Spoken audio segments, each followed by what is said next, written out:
Hello and welcome to News Morning here on New Day on TV3. My name is Beatrice and coming up in the next few minutes.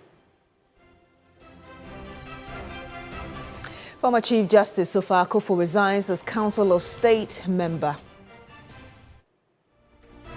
Also on the program this morning, crack team of investigators arrive in Cape Coast following death of University of Cape Coast level 200 student. And much later on the program, petrol, diesel and LPG export prices projected to decrease in the next pricing window starting from today.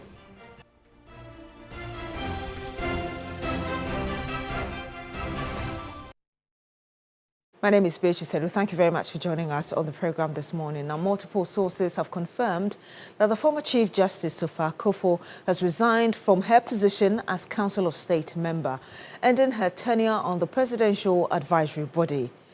Now, the Sofa Akufo, who served as Chief Justice from 2017 to 2020, is said to have tendered in her resignation last year and has not attended any meetings of the Council of State since then.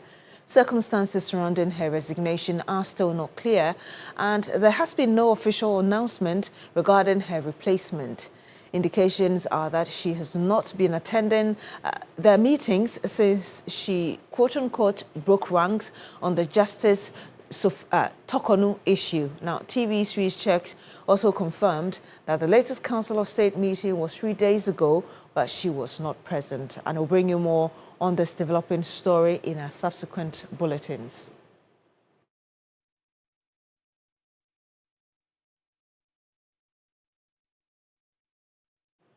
In other news, the Inspector General of Police, Christian Tetoyono, has deployed a special team of experienced investigators and intelligence officers to the central region to support investigations into the death of 20-year-old University of Cape Coast student Avenue Innocentia.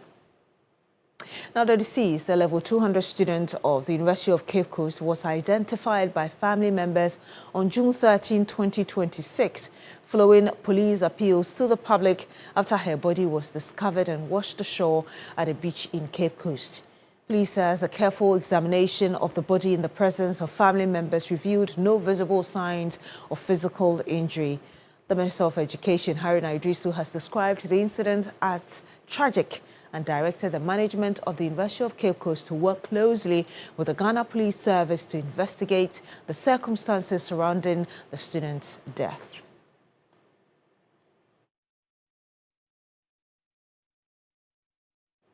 An Accra High Court will today rule on an application by Andiapia Kubi, lawyer for the NPP Ashanti Regional Chairman Bernard Enchibuosiako, also known as Chairman Wuntumi, and Akonta Mining Limited, seeking leave to withdraw his legal services to his clients. The motion seeks an order of the court permitting him to cease acting for the first and third accused persons in an ongoing Akonta Mining Limited criminal trial. But the Attorney General on Friday filed a preliminary legal objection seeking to block the defense lawyer on grounds of jurisdiction, capacity and standing. The Attorney General's office argues that the application raises fundamental legal questions that must first be resolved before the court can consider granting leave for counsel to withdraw. Meanwhile, Andiapia Kubi on Saturday said that he has not been served any objection notice. Of course, we'll bring. I have filed this application for leave to withdraw my legal services to my client, and it's coming on. So I think that my reasons for this decision is embedded in the affidavit in support. You have just told me that the state has filed affidavit in opposition. You haven't seen? I have not been served, or okay. I have not seen. And if I do, I see it and I go to the court, I will address it. I will respond to the issues they are raising therein. But I think that I have a right at any point in time to withdraw services that I offer to anybody. Sometimes even at court, if I have to, if I'm in contract and I cannot continue the contract, and that brings in reparation or restitution, the decision to withdraw, I think I can enjoy that. And this is what I have done. Petrol, diesel and LPG export prices are projected to decrease in the next pricing window starting from today. The expected reductions are largely driven by the steepest fall in international product market prices recorded since the beginning of 2026. Ghana's fuel market remains heavily dependent on global crude oil trends and the cedi's performance against major trading currencies. Here's Dr. Riverson Opon, Chief Executive Officer of the Association of Oil Marketing Companies, speaking on the development earlier. For the past 3 windows, the chamber has realized decrease in crude oil prices globally due to international benchmark prices being released, meeting the demand even for the summer. Even though the cedi depreciated by a percentage, diesel and petrol in terms of price decreased significantly. You could also realize that petrol increased in the last window, and even though it was supposed to decrease. So that's why the percentage of decrease for petrol is really high as compared to diesel. And also because as most of you know, the government relief for diesel has also been terminated. So that's where we are today. In terms of numbers, indeed, depending on where you buy your fuel from, be an OMC or even a consumer, we are expecting 7 to 9% decrease in petrol, an average of 0.9% in diesel, and then also 0.3% in LPG. The Chief Executive of the Land Use and Spatial Planning Authority, Dr. Kwadwo Yeboah, says the critical issue is the ineffectiveness of assemblies to enforce planning laws, a situation that is leading to indiscriminate siting of buildings on waterways and thereby causing flooding in major cities. He spoke earlier on Hot Issues. If you look at the Spatial Planning Committee at the assembly level, the chiefs have representative.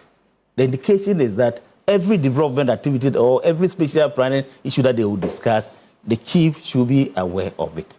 But the law is very clear, but we are not enforcing them. Because the law says that if you have a land, you don't have the right to determine its use. It is the government, and here we are talking about the assemblies.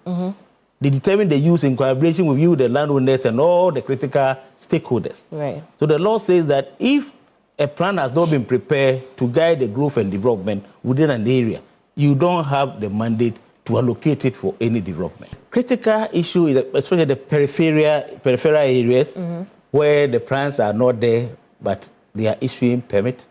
And some extreme cases also, I want to develop my land, I submit an application and they ask me to pay a development fee or permit fee without even knowing where I'm going to put up the structure.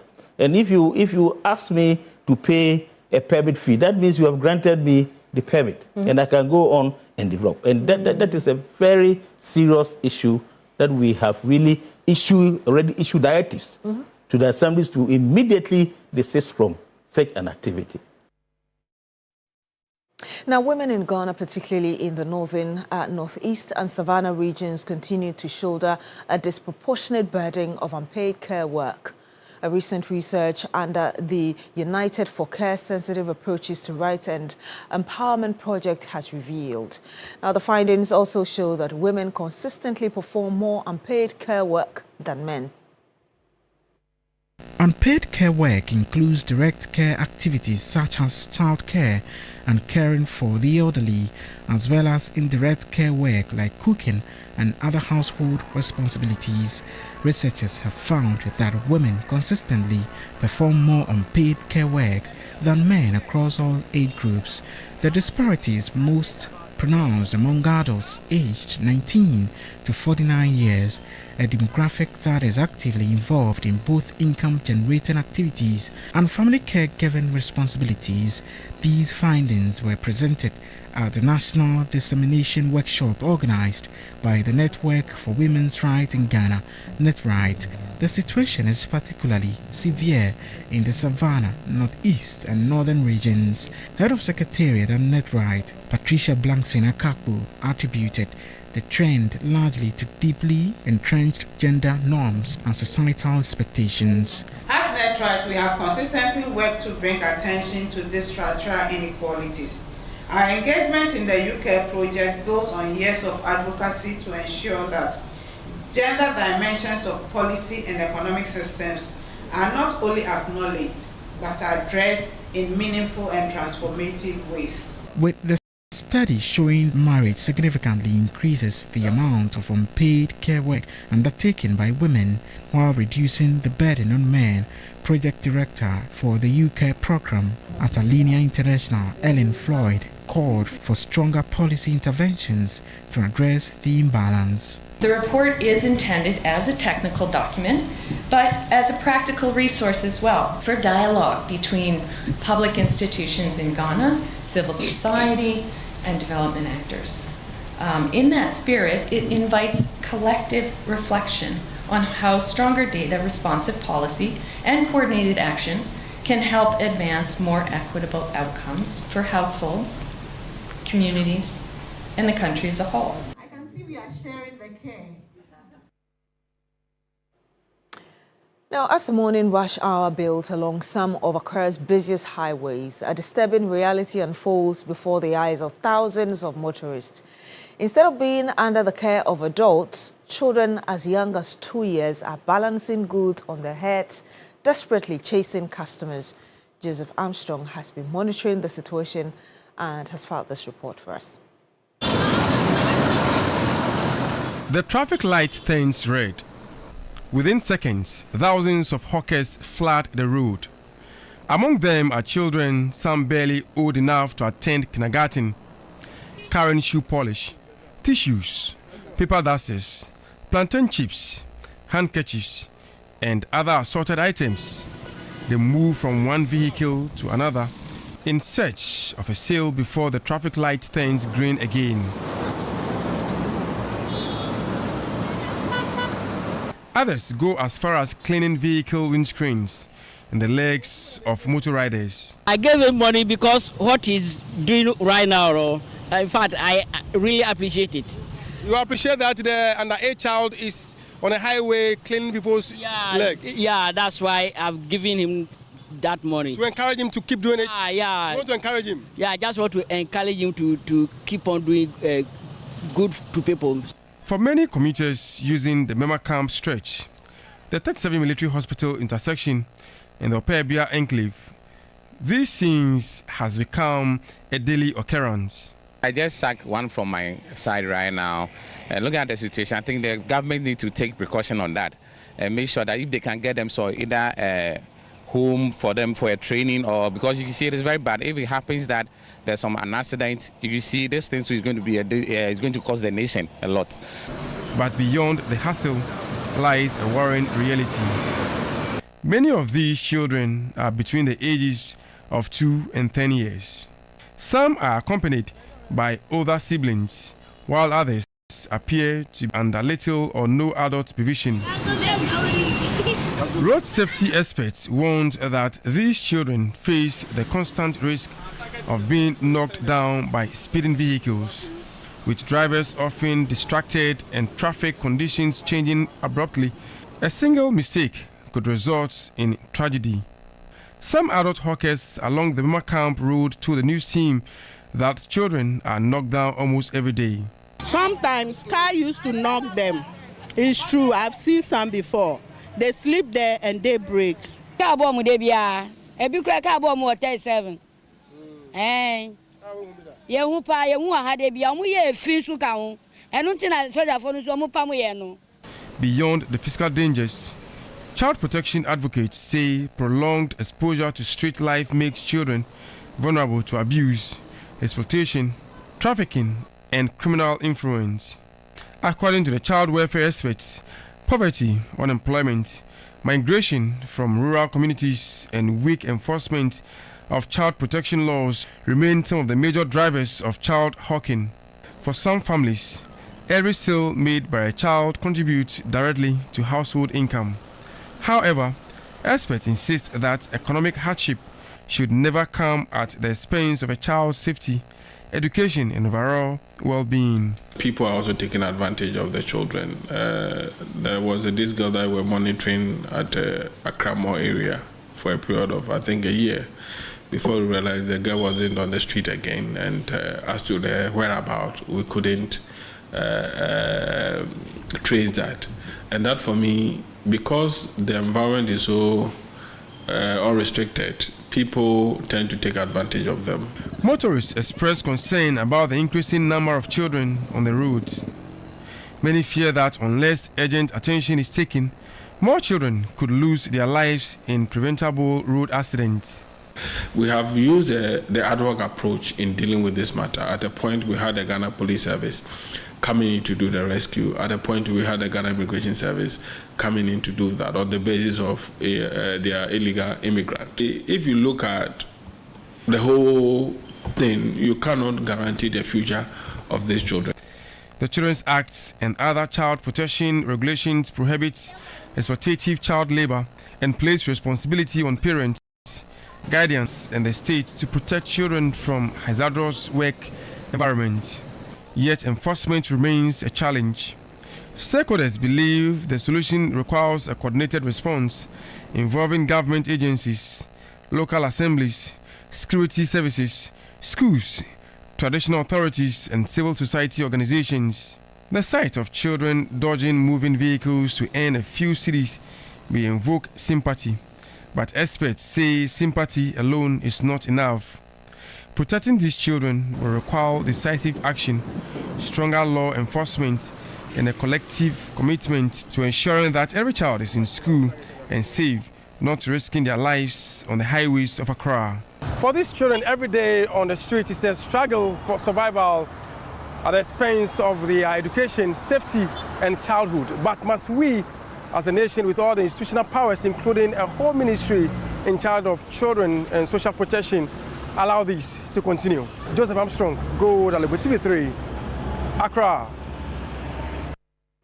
Let's stay on children, and for many of them in rural Ghana, reading fluently and speaking English confidently remains a daily struggle. But thanks to an after-school reading initiative by World Vision, Lois, a young pupil from Ehiamanchene in the Eastern region, is rewriting that narrative one word at a time. A 2014 survey by the Ghana Education Service revealed that the majority of pupils in basic schools could neither read nor properly understand English.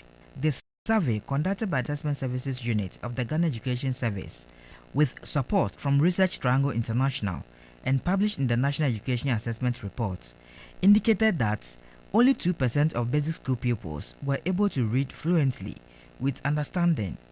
Although literacy outcomes have improved over the years, many pupils in rural Ghana still struggle to read, comprehend, and communicate effectively in English, the primary language of instruction in schools. Academic researchers attribute these challenges to a combination of social-linguistic realities and systemic constraints within the education sector. But in part of the Eastern region, the story is changing.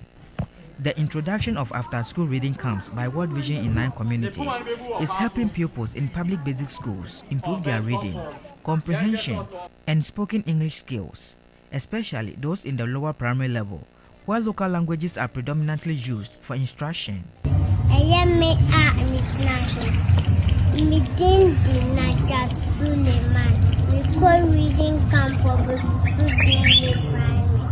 One beneficiary is Lois, a Class 2 pupil from Ehiamanchene in the Fantiakwa North District. With the support of volunteer teachers, Lois, like many of her peers, can now confidently speak in public, read with understanding, and communicate effectively in English. Her progress earned her the opportunity to represent her community reading camp at a World Vision Literacy Contest featuring a spelling bee and a reading competition. Trees help us to get rainfall, which farmers need for their crops to grow faster. They keep our environment cool, and they take carbon dioxide out of the air we breathe. Before the contest, I spoke with her. When we go to reading camp and when we close, they give us storybooks. Because of that, I know how to read Dangbe books well now. In our class, I was the best person. Although her camp did not win the competition, Lois is excited about the experience and the opportunity to challenge herself. She believes reading is the foundation of knowledge and personal growth. World Vision Area Program Manager Felix Afeti says the initiative is helping transform the lives of children in underserved communities. Our major focus is to see our children being transformed into great adults and contribute their quota to society. So we are very much interested in addressing the gaps, educational gaps, and investing in the lives of these children so that they can be well built into the future we want to see for them. So as you rightly said, I mean, for our 2025 technical program evaluation report, we've seen a lot of improvement in the educational indicators. David Nyakun, a volunteer teacher, has played a key role in mentoring pupils and supporting their academic development. You know, in the rural areas, reading is a challenge to them.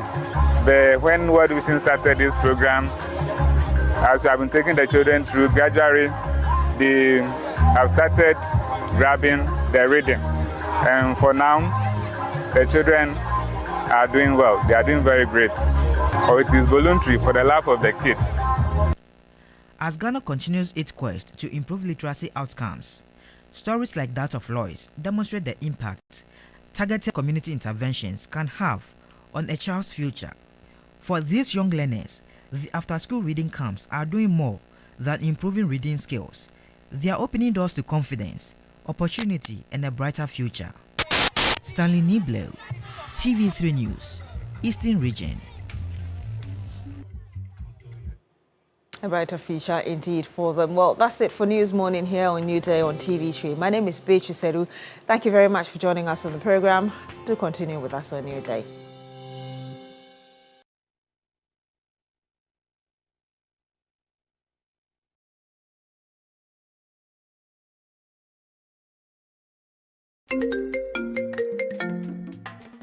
Hello, my name is Pamela from Customer Service. Please revalidate your account by texting your Ghana card number to 0500,247. Hey, Abili, wabadim.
We're hoping that it was wrong information, Yeah. but unfortunately it was confirmed Yeah. that she has passed. And so that's what I'm saying, that we may be playing that it's a beautiful day, but Yeah. for the people who've known Sadia, for the people who are family and friends to her, and Yeah. for the Miss Malaika fraternity as well, because she's one of, the graduates of Miss Malaika Ghana, this is very sad news. Yeah. And I can just imagine what her mom especially is going Yeah. through at this point. And so, Mom, take heart. It's not easy. And her sister, I'm told, is in the US as well, Talata. Take heart. It is well. We are not sure what went wrong at what point, Yeah. but we all have to just trust in God. Yeah. And it's very difficult to trust in God at this time when Of things go course. wrong. Yeah. But I mean, it's our only option at this point. And so my condolences to the family and to the fashion world as well. Yeah. It's heartbreaking. Must have been a very difficult one for families over the weekend because of the UCC young lady who equally died. Her body was washed ashore. 20-year-old, very beautiful young lady, and a level 200 student. What we understand is that the IGP has already sent a team to go there. And over the weekend, including yesterday, I was monitoring social media. It looks like people think there could be foul play somewhere. We've seen Peter Lanchini Tobu, also he's part of the Parliament's Defence and Interior Committee, talking about the need for the investigators to first treat this as a murder case before investigations establish otherwise. And so I don't think it's a light thing for a lot of families going through all of these, coming after deaths through the floods. So, I mean, many families perhaps are grieving. I was sad when I saw that picture of the girl, the UCC girl in particular, because just a few weeks ago, when the new SHS students went to school, there was this viral video of sisters who had just gone to drop their younger sister in secondary school. I think she was in Form 1 as well. I think she was new. Yeah. And so they went into her dormitory and they did a video. And I remember I watched that video and I said, what a beautiful family, because they're all so beautiful, about 4 sisters or so. So the younger one came, and then this one who unfortunately has passed, an older one and a much older one as well. And so when I realized that a lot of people had also seen that video, so when her picture started circulating, they all said, oh, that's the girl from this video. Remember it so well.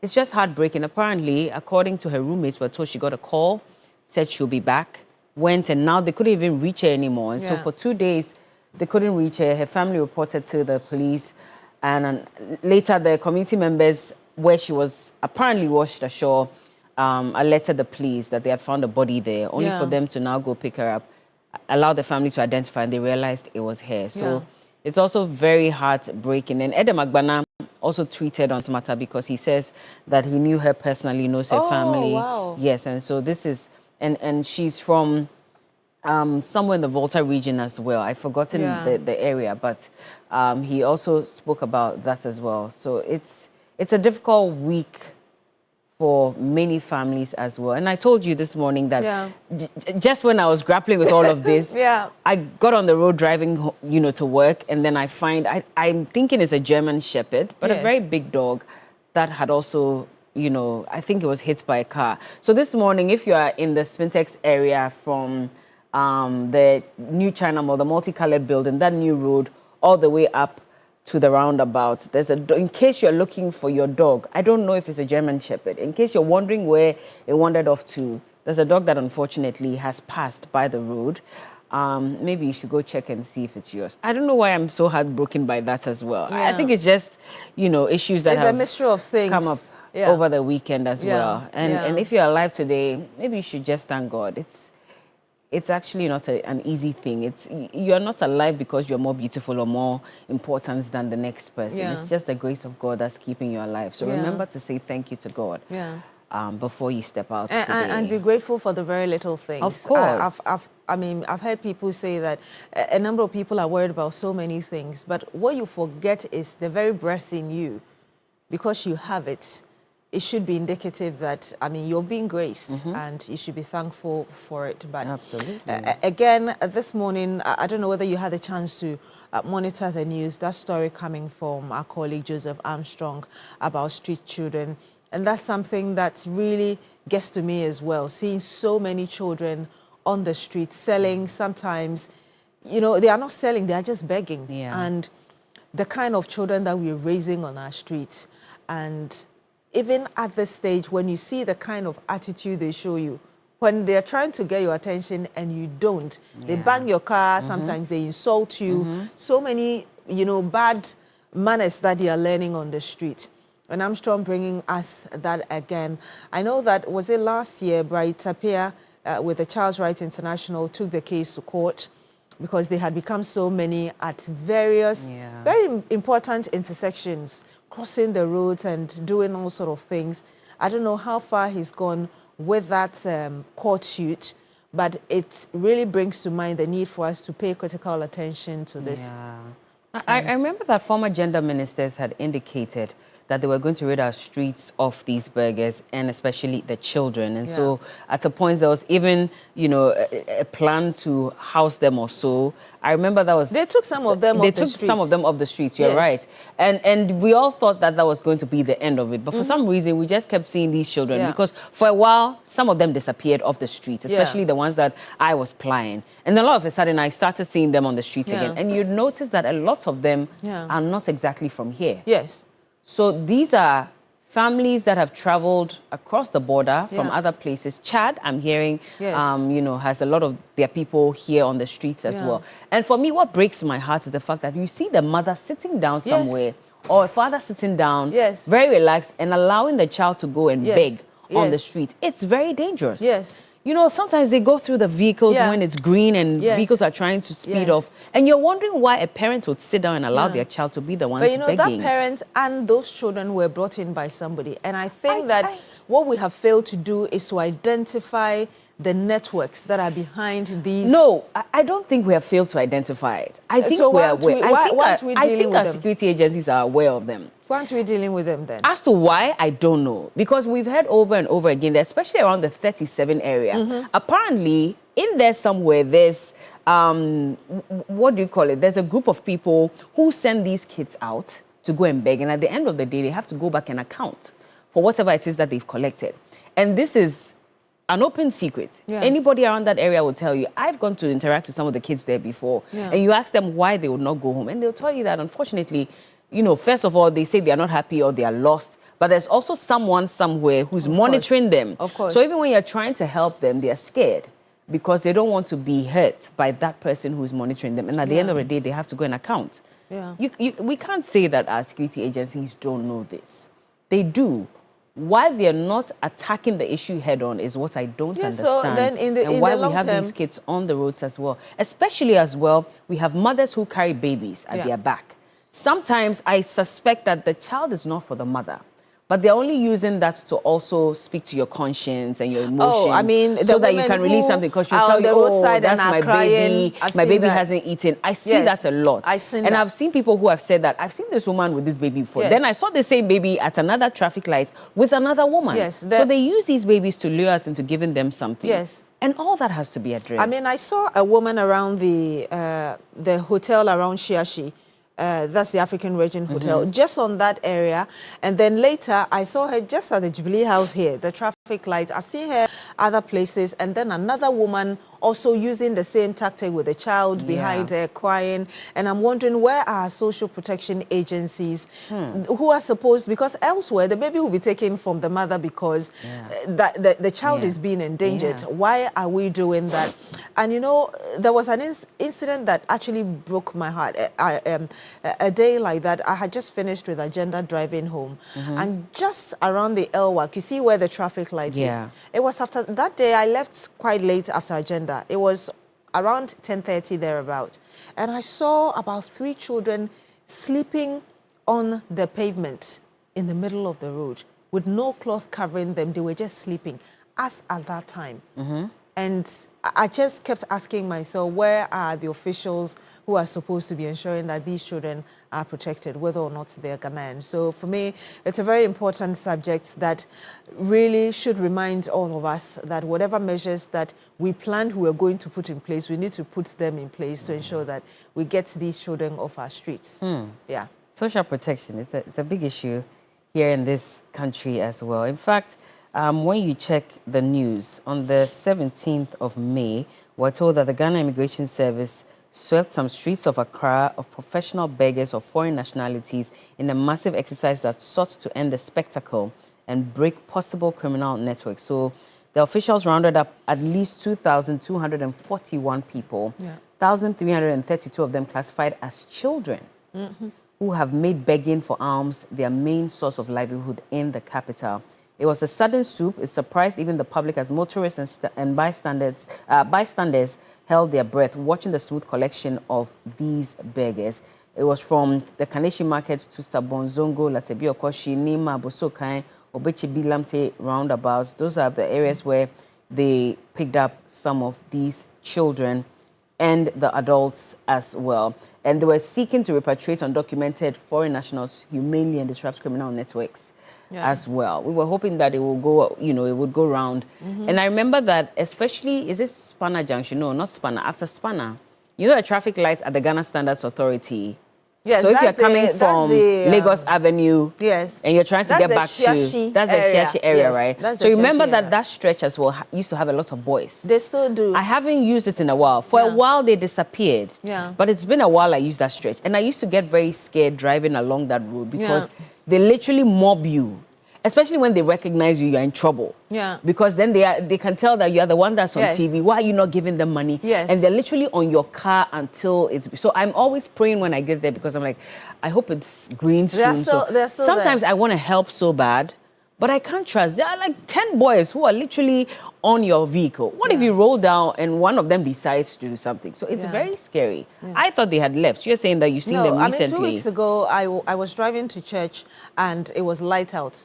I saw about 7 of them with leaves and branches of trees, just trying to direct the traffic and forcibly demanding money from everybody and saying, now we've made the way for you, just give us something before you go.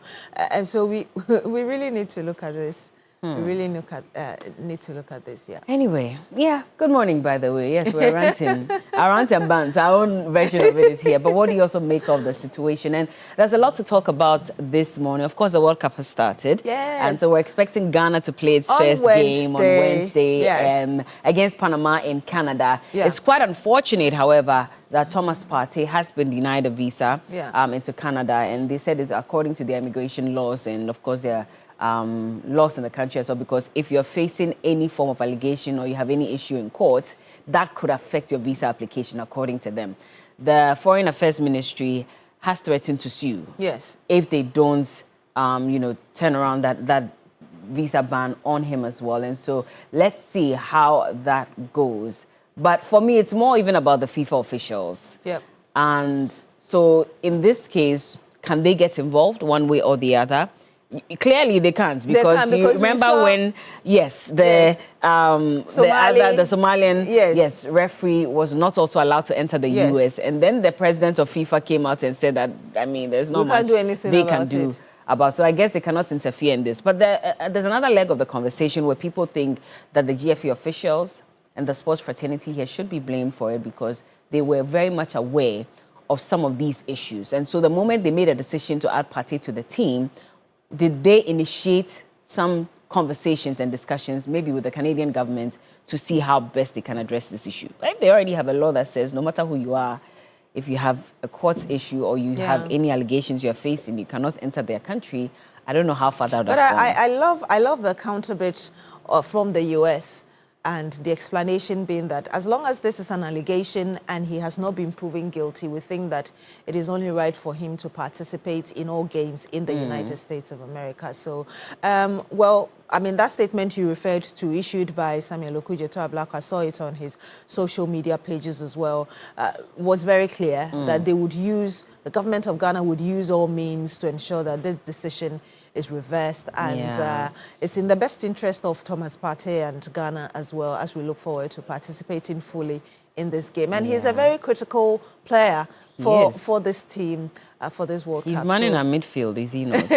So we need him there. But I like that he was still in high spirits. I mean, right after the news broke, I was impressed. The day after was his birthday. And over the weekend, he's been jamming and singing. I saw Black Sherif visit them at camp as well, and they were all dancing and singing. So it must be very difficult for him at this point. It's not easy, and you constantly have the cameras on you. Yes. So even if you're breaking on the inside, you cannot show that weakness to the public. Yeah. Because 32 million or more Ghanaians are relying on you, especially, and the rest of the team, to make it through the first round. So I've been very impressed that you have to try and maintain that level of confidence and goodwill as well. He's had this case going on for some time, and for him to express his willingness to be part of this and to know that he would have that emotional stability to play, that alone for me is quite impressive. So, well, I look forward to what the Foreign Affairs Minister, together with his team, will be able to do to ensure that this issue is dealt with and he's able to participate fully in this game. Yes, but I look forward to the game with Panama on Wednesday. I'm looking forward to the England game, actually. Yes, that's tonight, right? But I'm worried. So yesterday, Germany played Curacao and they scored 7-1. So I was looking at it, I was like, hey, Randy, I know Curacao is like a small team from a very small country, you know, so I guess maybe not much was expected of them. Yeah. When I saw their style of play, I was like, oh my God, this was Ghana against Germany. Is this how they probably would have massacred us on the pitch? I pray it doesn't happen. We played Germany before, which was one of the reasons we had the former coach sacked, because of how they... You know, they didn't treat us nicely. 7-1, I was very worried. So, Charlie, guys, we have hope in you. So please, don't let them embarrass us like this. Yeah. Fight with all your minds. Yesterday, La Côte d'Ivoire is the first African country that has actually won its game because they played against Ecuador and they won 1-0. So I was happy. I was like, okay, if La Côte d'Ivoire has been able to do it, then Black Stars, we're relying on you. We're relying on Senegal as well. You guys should make it happen for us. So fingers crossed. Let's see how it goes. But of course, we'll discuss that during the sports segment as well. This morning, we're told that Council of State member, former Chief Justice Sophia Akufo has unfortunately resigned from the Council of State. In fact, she sent a letter last year and has not attended any meeting ever since then. And that comes not too long after she also voiced her disquiet about the way the former Chief Justice was removed from office as well. So we're told that after that period, she sent her letter. She has not been to any meeting. In fact, there was a meeting not too long ago as well. She was visibly absent. And so now it's official. She's not there anymore. What does it mean for us as a country when we have a Council of State member officially resign from her duties as well? And she was very vocal about her position on issues. And she said that regardless of whatever it is that's going on in the country, she's going to speak her mind, even though she's on the Council of State as a member. You cannot gag her. Yeah. So I guess this is clearly an indication of her not being not allowing herself to be gagged, which is why she stepped aside. But we'll get into that a bit more. I mean, maybe I shouldn't be so surprised because when she spoke, about the Gertrude Tokonu issue, there are a number of people who are, so now that you've spoken like this, what next? How are you going to go back and associate with your colleague members on the Council of State? So perhaps it shouldn't be so surprising that she eventually tendered in her resignation. And I mean, she can turn on her own party people at the time. I mean, she took part in the DDEP protest. Exactly. If she can do that, then it's not surprising. She's a person of principle. If you ask me, that's how I see it. Because you clearly see that she went against her own people when things weren't going great for older folks in the country. And now on this matter as well, she stood her grounds and said, I don't care what excuses you give. I think that how you removed her was wrong. And so as a result, I'm not taking part in this anymore, in this government anymore. So we'll borrow into this issue a lot more on the big issues as well. Our guests will be joining us. And of course, for this morning, we'll be speaking on the matter concerning children who are begging along the streets. What are security agencies doing about it? What is the gender ministry also doing about it? In fact, what's their plan at this point with regards to that? Because we still see a lot more children. In fact, even in East Legon, airports, everywhere, you see them there, literally. And I'm worried more about the airport because, you know, when we have visitors, that's their first point of call into the country. And the first thing they see... Yes, children who are begging. And for me, I would include the Greater Accra Regional Minister as well, because I remember years ago when Henry Quartey was the Greater Accra Regional Minister, I interviewed him and I asked him that question about what he was doing about street children. And he said it wasn't directly under him, but he was going to collaborate with the respective ministries and agencies. And so this is happening in Accra. The regional minister must also be involved in getting these children off our streets. Regional minister? Yes. Jebre, Tubre, Elbre. Everything is on the head. Anyway, it's time now for This Morning.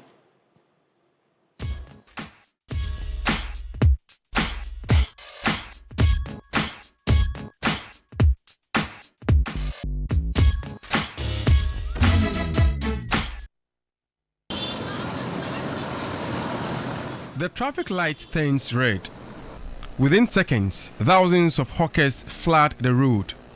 Among them are children, some barely old enough to attend kindergarten, carrying shoe polish, tissues, paper dusters, plantain chips, handkerchiefs, and other assorted items.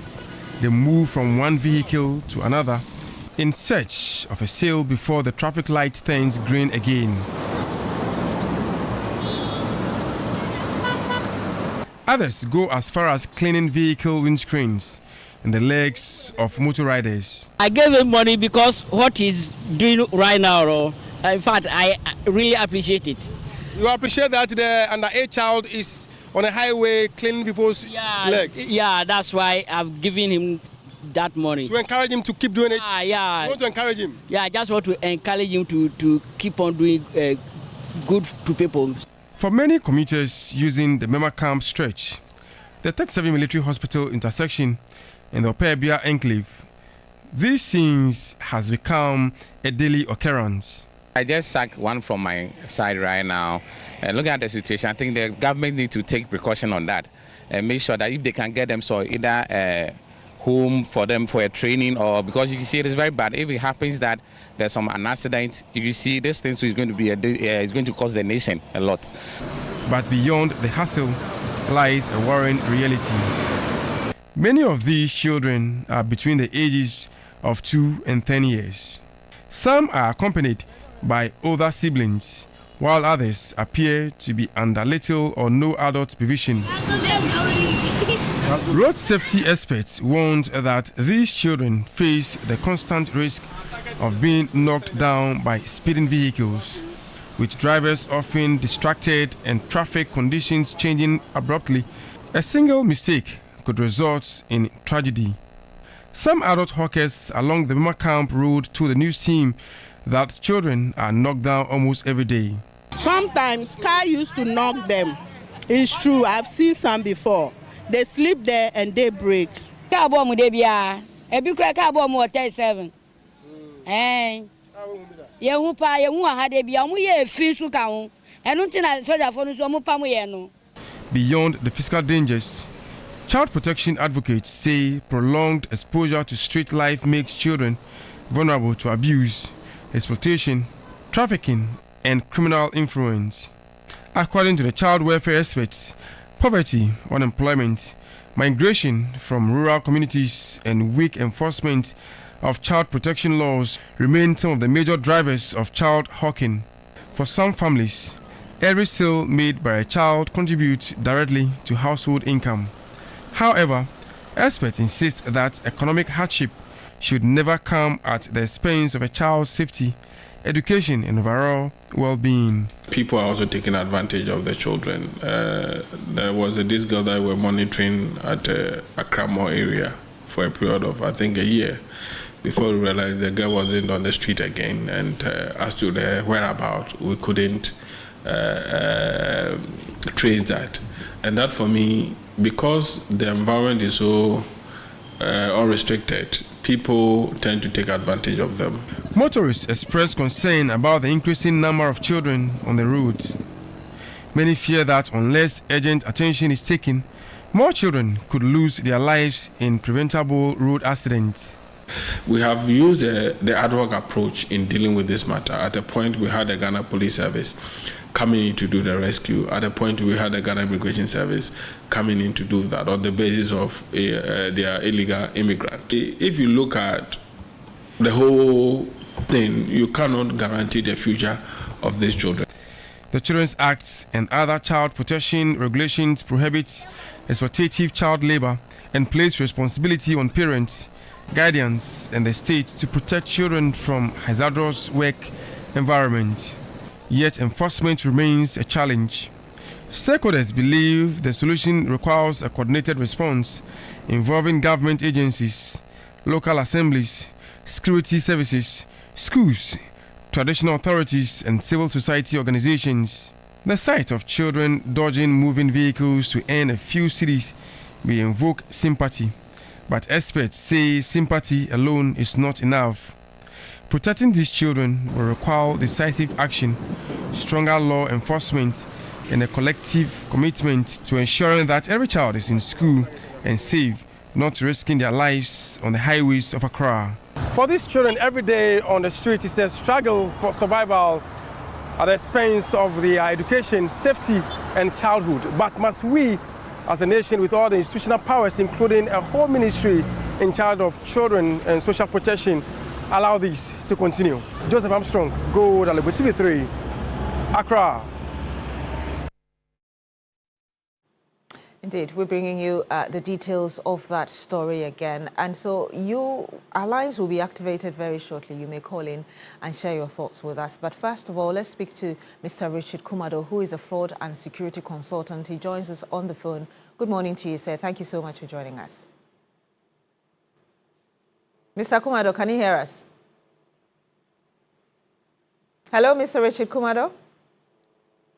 Okay, so Richard, I can hear you. Thank you. Okay, thank you very much for joining us on the phone this morning. I mean, we're talking about street children. It's not new, but for you as a security consultant, let me get your preliminary thoughts on how you see this situation. I think the approach has always been a problem for us. We pick them up from the street and they find their way back onto the street. We will need to look at the approach again. And we will need to look at the objective of what we do in terms of taking them out of the street. Do you blame the children? I think we have allowed streetism and we have allowed hawking. So they are watching it closely from the adults. And some of these adults who does hawking also face the same kind of streetism, security risks, and safety challenges just as the children. Except to say that many of the children you find on the street are not Ghanaians, but as a nation we have allowed our people onto the street to hawk. So they learn it from them directly. And the same challenge hawking poses to pedestrians or people who drive on the road or people who walk by the sideways. This is the same challenge these children pose to many of our pedestrians. And I think we need to look at it from that regard. Other than that, the approach is a little bit problematic. Approach is a little bit problematic, you say. Why do you think we have failed, as it were, to deal with the situation? Because you rightly said that we take them off the streets and then we see them back again. Why are we not able to succeed at permanently clearing them off our streets? So there are two ways of doing it, or there are two categories. If these are Ghanaians, then you will need to look at the welfare system and why we allow them into the street, and why the Ministry of Gender and Women do not have the capacity to put them into the welfare system, where the state will take care of them and they'll have their basic education so that tomorrow they don't become a major danger or these menace do not infest into criminality at the highest level because their childhood was taken away from them and they missed the opportunity of going to school. For the foreigners who get here, we are always of the view that they must go back to their countries, and immigration has done that job predominantly in the past. And I think this is our last year they did same. But we need to work with the embassies and make sure that these children would need to go back to where they came from, and their parents must be made to go or pay a fee or a penalty. We have always said that let Muslims go to the mosque to beg, and let Christians go to the churches to beg. We have not been able to deal with it effectively from the district assembly point of view, that the DCEs must take charge of these activities. The MCEs must be leading the charge and not the police or the military who does it occasionally. We need to look at that side again because we have worked with Brighter Appear for many, many years, for almost close to 2 decades. If you look at the threat streetism brings, the human trafficking, the child trafficking, and many of the dangers we find ourselves in as people who work within this area, you can see that it's a little bit more than what they are talking about on TV. It goes deeper down there, and we will need to look at it from that regard. If we do so, then we are going to take them out of the street permanently. But to the extent that they keep coming, it means that we need to look at the approach again. I'm glad you talk about the potential implication for us. What do you see as a security expert? And already, have we even seen any negative impact of this in terms of criminality already? They use them for all manner of sexual crime activities. In the middle of the night when everybody is asleep, the question is, if you do a survey in Accra in particular, and you look at where they are densely concentrated or populated, and you look at the adult population that sleeps on our streets, and you look at the children's population and their mothers where they sleep, some level of security officers will tell you they have become a conduit, or they can become a conduit for some level of crime activities, and many of those ones is to push in one or two stuff into some other persons. It's a menace, and it's a crime menace. We don't want it on our street, and we will need to do something about it as the days goes by. Mr. Kumado, I know you talked about the need for the district assemblies to take responsibility. It looks like a multi-sectorial kind of approach we need. Can you give us a bit more detail? Because earlier you also mentioned that our approach has been wrong all this while. So let Christians go to the church to beg, let Muslims go to the mosque to beg. If they do so, and we are promoting begging, then it can be done in a manner that do not degenerate or overflow into the streets. And it is secluded in a particular area, and the elders of the mosques and the elders of the churches can address it as permanently as possible.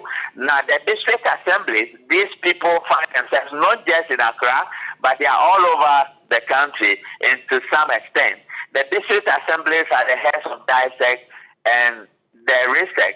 They have the power and the capacity with their district laws to ensure that begging is not acceptable, or even want to do begging, we need to do it in a manner that is not as confusion as we are saying.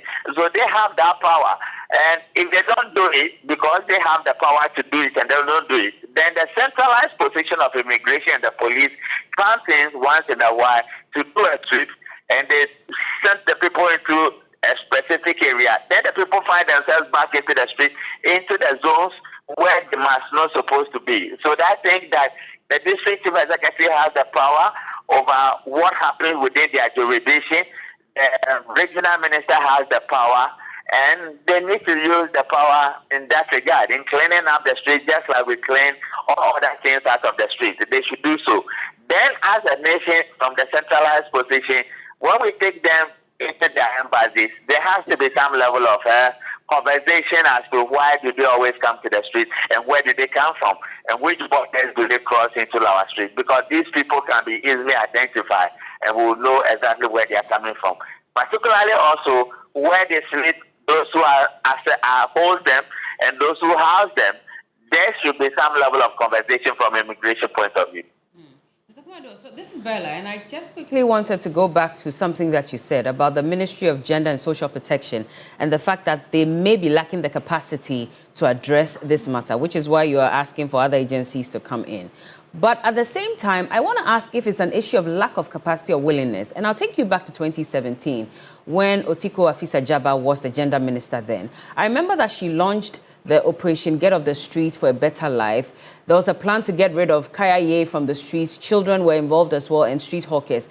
And they came up with a three-phased approach to address this matter. They were going to sensitize the public, map out the hotspots. They were going to now provide some, packages for these individuals to make life easier for them, or at least protect them, and put them into some social protection packages or programs as well to help make life easier for them. So we seem to have had the plan, the blueprint as to how to address this, because they said we're going to take about 600,000 children off the streets in 5 years. We didn't do that then, but it looked as if we had that approach, we had a plan, and maybe they had the capacity. So was it more about the willingness to actually get this done, or it was more about the lack of capacity? From where you sit, what do you think? When we were working within the human trafficking and the child trafficking environment, Brother Campo, myself, my mom who was then heading the anti-human trafficking unit in the Ghana Police Service. We work closely with the judiciary. We work closely with the gender ministry. I have been with the gender ministry, work closely behind the scenes since 2009, 2010, thereabout. There has been a number of plans, but building capacity has always been a problem for them. Resource allocation has always been a problem for them. What I have seen in recent times that the collaboration must also be a problem for them, and they would need to go back to the drawing board and collaborate more, make sure the limited resources they have at their disposal, they put it at the services of the frontliners and have a coordinated approach. If they do so, it's going to help them. From a position of politics, you know the issue of trial aid and how predominantly they play a role in our national politics. Apprenticeship programs, whether they deliberately are not taking part or they are excluded or they just don't want to do it, how they come down south from where they are coming from, what are the implications and many of those ones.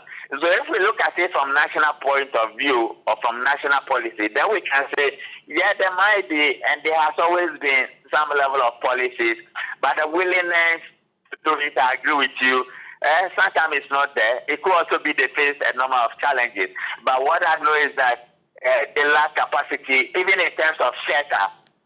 There are a number of shelters we are working with over the years.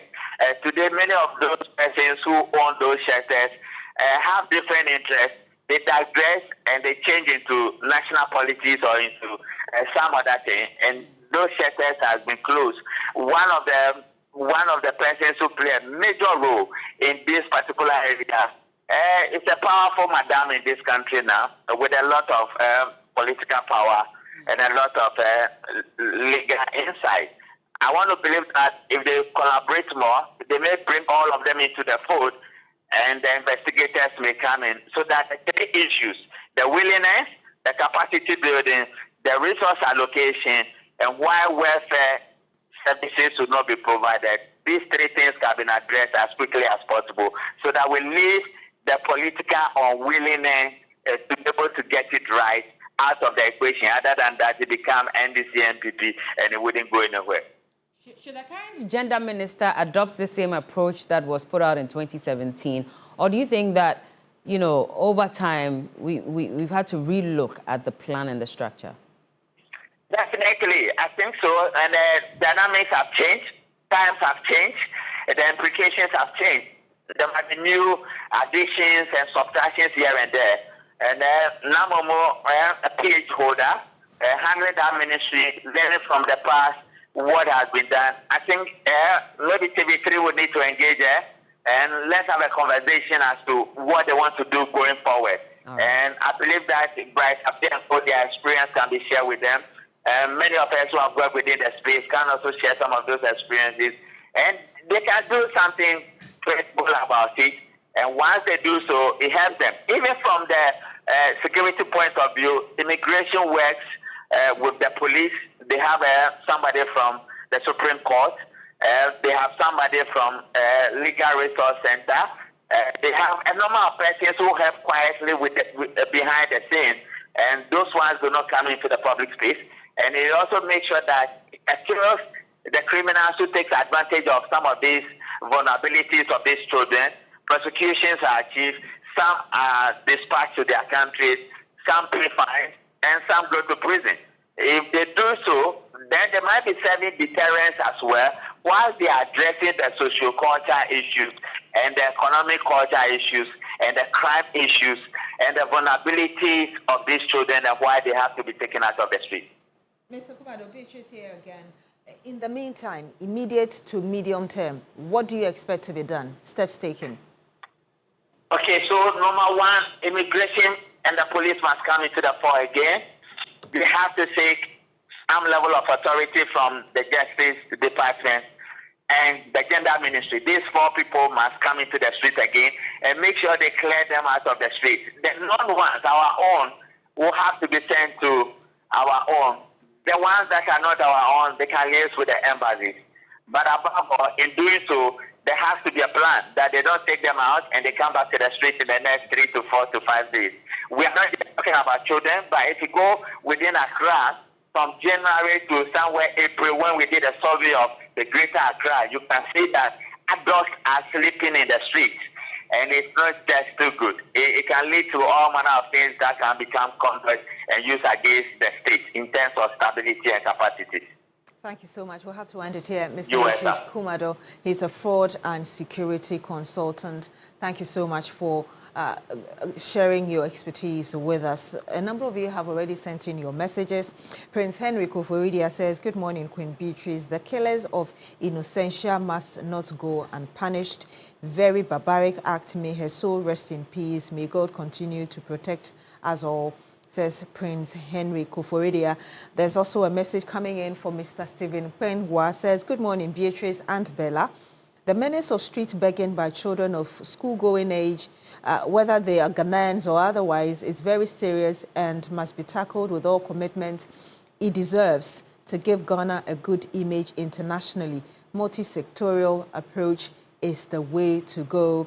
There is also a message from MK Erickson. Good morning, Ms. B. You're looking stunning. Thank you. It says, regarding the former CJ's resignation from the Council of State membership, we all can't vividly point to any reason, but if her resignation is tethered to the removal of Madam Gertrude Araba Tekonu, then the former CJ, her ladyship Sufa Akufo, is walking locus class.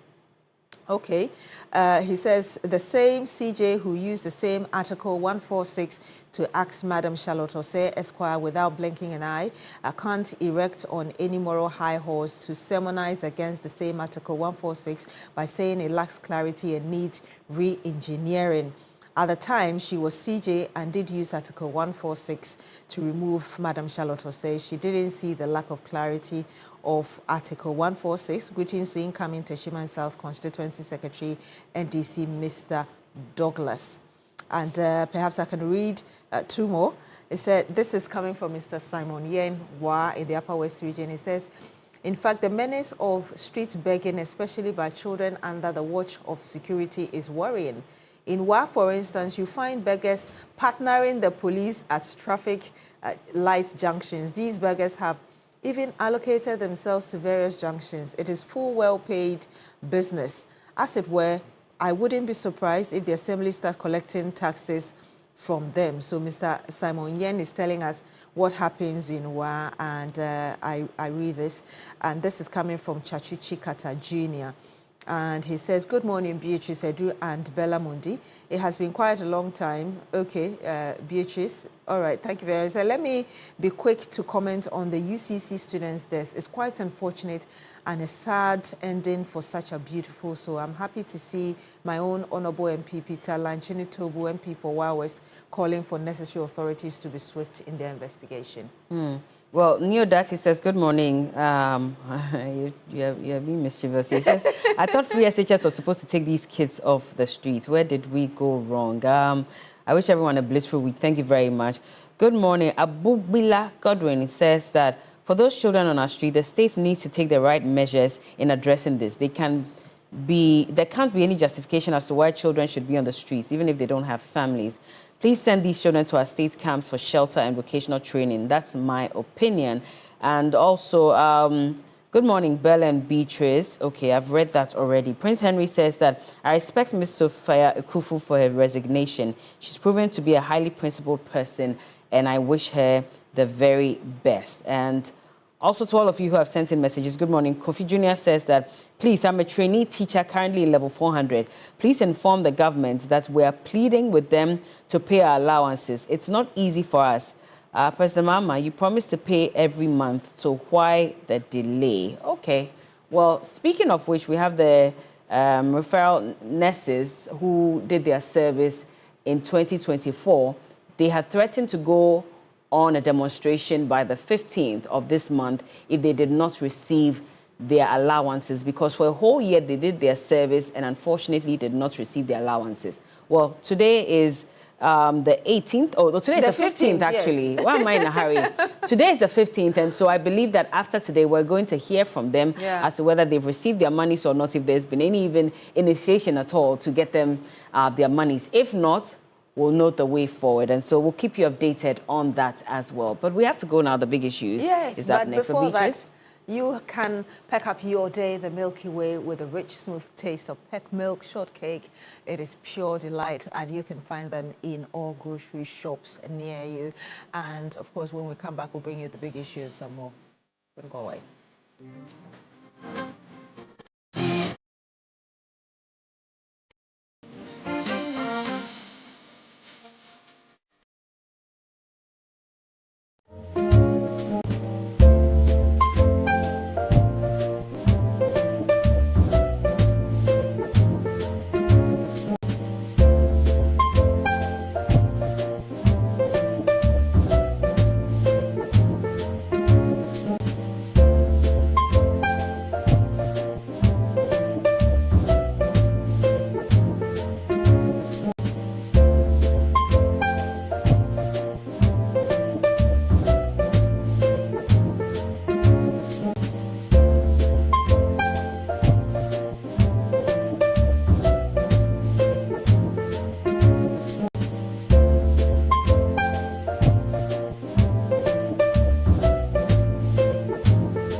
You're welcome. Yes, and it's time for the big issue on TV3 Newday. Good morning to you, and thank you for joining us. I hope you had a good weekend. I hope you rested, and I hope things pan out well for you for the rest of the week. For families who have lost individuals, we're so sorry about that. May their souls rest in perfect peace. If it was your birthday yesterday as well, happy birthday. My mom turned 69 yesterday, and so happy birthday, Auntie Ruby. Absolutely love you. And God bless you with more life so that we'll keep enjoying and celebrating many more years to come. But it's time now for the big conversation on the big issue. And today we're taking a look at some very important topics. In fact, we'll quickly brush through the issue concerning Thomas Partey and the fact that as one of Ghana's main Black Star players that we're looking forward to see, he unfortunately will not be able to play Ghana's first game in the FIFA World Cup 2026 against Panama in Canada, and that's because he was denied visa. And according to Canada's immigration rules, if you're facing any trial, if you're in trial for any accusations or if you're facing any allegations, they relook at your visa application process, and in fact they have the sole authority to decide based on that whether they'll let you into the country or not. Our Foreign Affairs Ministry has initiated processes to see if that can be reversed. In fact, they have even threatened to file a lawsuit against Canada if they don't reverse this decision against Thomas Partey. And so we'll have that conversation on that as we look forward to Ghana's first game on Wednesday. Fingers crossed, hopefully, he would be able to join the boys in Canada for that game. He was in high spirits, by the way, as he celebrated his birthday over the weekend as well. And after that, we'll take a look at the resignation of former Chief Justice Sophia Ekufu from the Council of State. In fact, we're told that she resigned from the Council of State as far back as last year.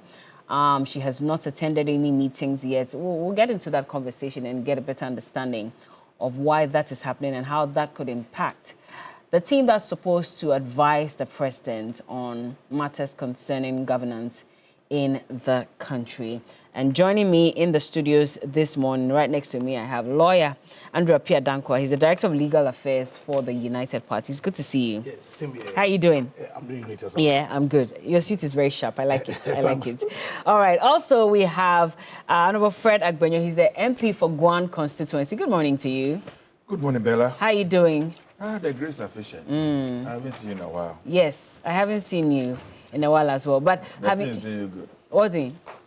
You're not married. Are you also organizing viewing centers in your constituency? It looks like that seems to be the norm now.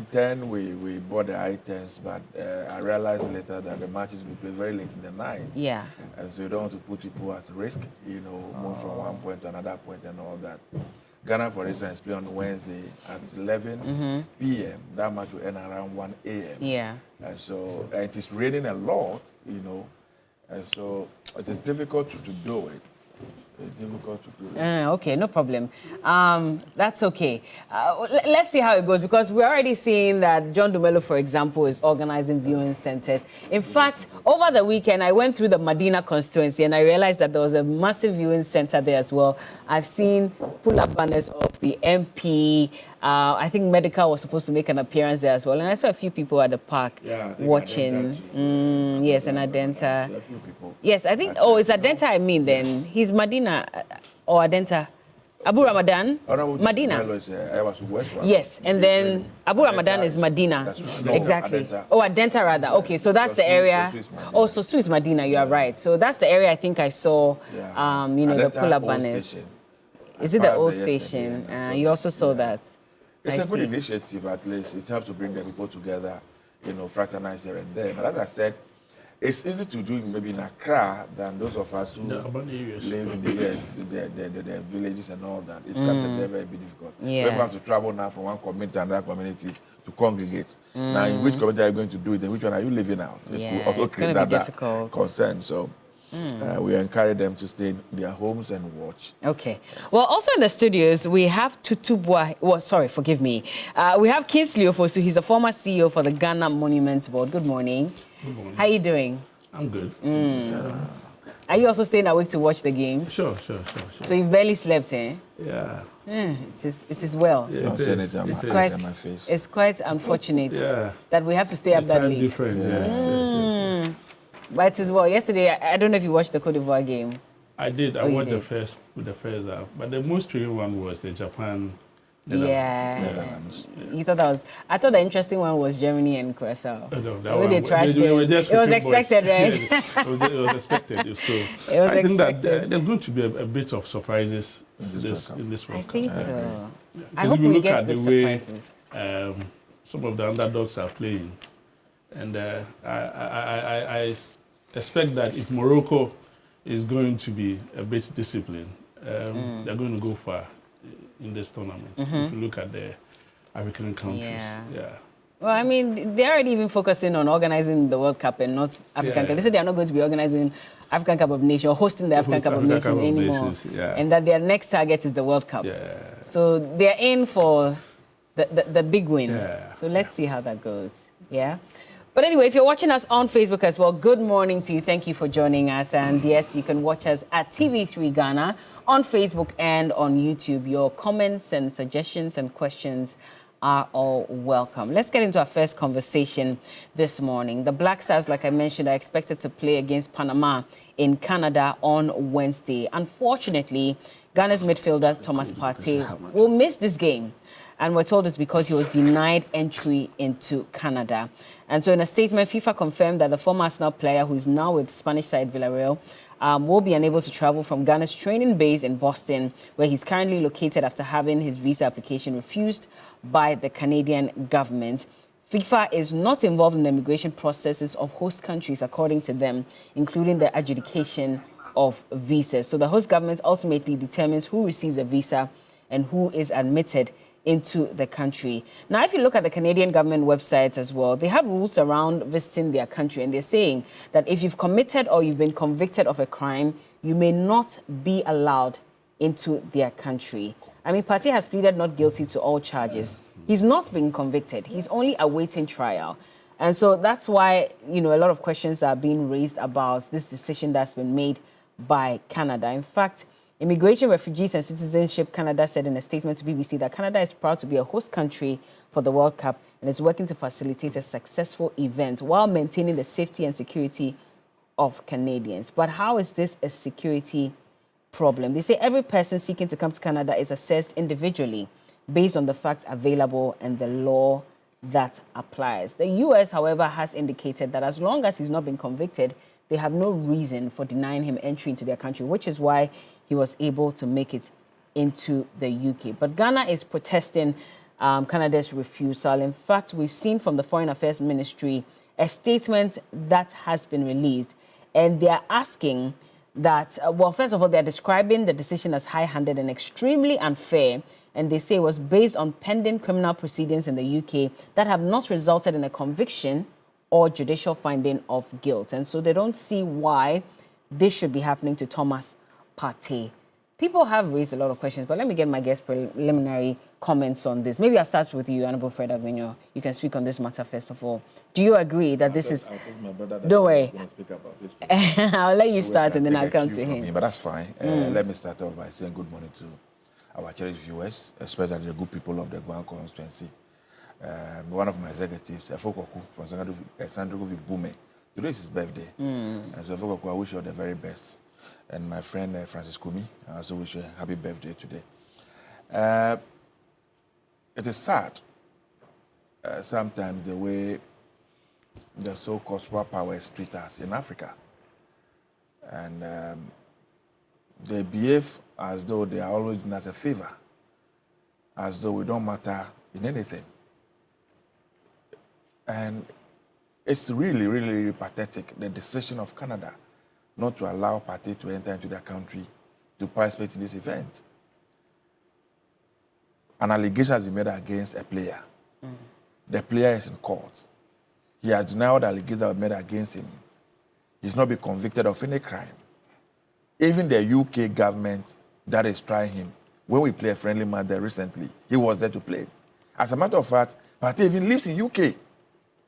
And so what right, what business has Canada got to say that because the man is in court, we will not allow him entry visa to our country? What is the meaning of that? Why do they disrespect us so much and treat us the way they like? Why? because they are superior human beings, they are superior states, they are doing us a favor. You see, there's a conversation that Africa must come together and even start having about this whole World Cup thing. Pick the France national team. Almost everybody is an African. They come and steal our best talents and go and make themselves proud. They come and steal? Yeah, they steal them. No, but it's up to these players to decide which country to play for. Them. So why are you accusing France of stealing? They entice them, steal them to go and play for them. Go to UK now, our best bets. They're in the UK national team. Go to Spain, they are keeping our players. Go to Germany, go to almost every country in the world. They are all Africans. Look at the number of Nigerian players who are playing for, all these other countries. Look at even Canada. Check their squad. Look at America. So why do they treat us like that? If all these guys who are playing for them and making them proud will return to the African continent to play for their respective countries, Africa would have won the World Cup long before now. And yet, they keep them there. World Cup, football, that is supposed to unite all of us. Apart from the business aspect of everything, football is supposed to bring people together, unite us, so we can forget about the geopolitics and everything. And so, when you put some of these impediments in place, I am not saying that if Partey has done something wrong and paid the loss of Canada, he's not supposed to enter their country. They should allow him to enter because they're Ghanaian. No. But what you just read from their own website, they are saying that when the person has been convicted, So it's a number of them, and let me just say, so under Canadian immigration law, persons facing active, open criminal charges are typically deemed criminally inadmissible to Canada, and they are barred from entry. So according to their border services agencies, they rely on their own broad assessments rather than requiring a final conviction, meaning that pending trial proceedings are grounds for refusal. It's not fair. So Canada is a sovereign state, is it not? You see, it is because we are not exercising our sovereignty a lot. They can come to our country and do whatever they like. They enter into this country with ease. We allow them because one of the person, a white person, we think he's superior, he has better things to come and do. And so that is it. And as long as we continue to look down on ourselves and then we don't rise up and take control for our affairs, this is will continue to happen to us. So assuming an American citizen is going through a similar difficulty like Partey, would they have refused him a visa to enter to Canada? Assuming a UK citizen is going through the same thing, would they have been able to do what they have done? But because an African is a Ghanaian for that matter, I totally disagree with them. It's unfair. It's not coming to live in their country for any business. It's only coming to play football and return. It's not asking for a visa to come and live in your country, come and work in your country. If that were the case, then yes, you can tell what the decision that they've taken. But this one, they are coming to play only one match in Canada on Wednesday evening. After the match, they are based in America. The team returns to America. So where is the problem? Where's the problem? Do you think that for the GFA as well, maybe at the point where they decided that Thomas Partey is also going to play for the team, they should have initiated some processes to ensure that they don't get to this point where he's denied visa? What? But really, is it an issue you even contemplate in the first place? It is. Why? I mean, we're all aware that the World Cup was going to be played in these three countries. Did we apprise ourselves with their immigration laws, with their travel laws, before even putting the team together? Because if we had done that, that's what I'm asking, that maybe that process should have been initiated way before this point. I definitely believe that they did. I definitely believe that they did. But the point is, you believe, do you know? I don't know for a fact. Exactly. Yes, so but at this point, you're assuming that they did. Yes, I'm assuming they did. But normally it's the case that before they go for tournaments like they would have done all these background checks and this investigation prior to the commencement of the tournament or going to the place. You know, there's always a team comprised of legal committee members and the rest who would have done all the general assessments, individual players and what have you. But what we have currently, I don't think we have ever had a thing like that before. You know, where any player from Ghana is facing such, charges. I'm saying that whatever the case, even FIFA should have been able to step into a situation like this. We should be able to appeal to the Canadian government, saying that this guy is not coming to stay in your country. He is only coming there to spend maybe some 10 hours or even less. They play a match and they move out. Look at what America has done to Iran. They said, well, we don't have a problem. We'll give you 24-hour visa. Come in there, play your match, go back to where you are based in Mexico. Right? At least, whatever the case is.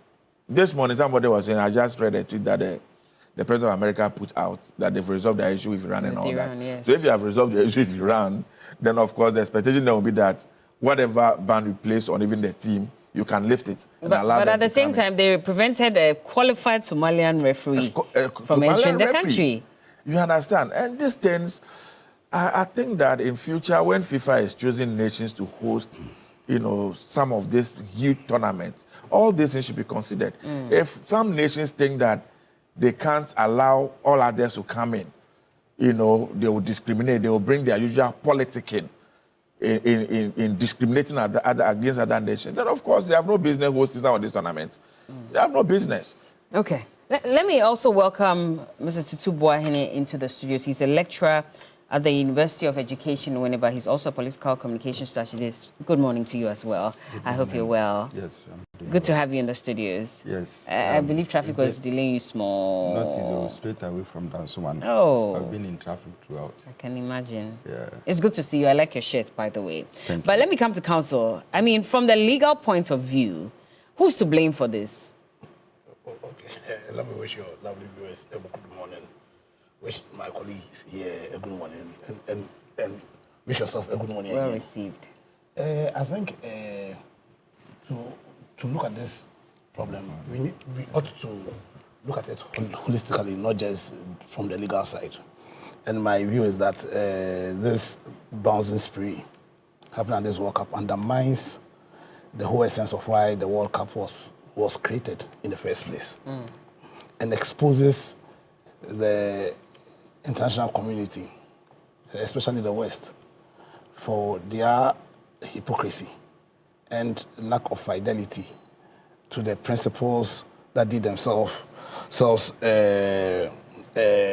promoted and caused us in Africa to even adapt. And when I say I'm talking about the principles of constitutional democracy.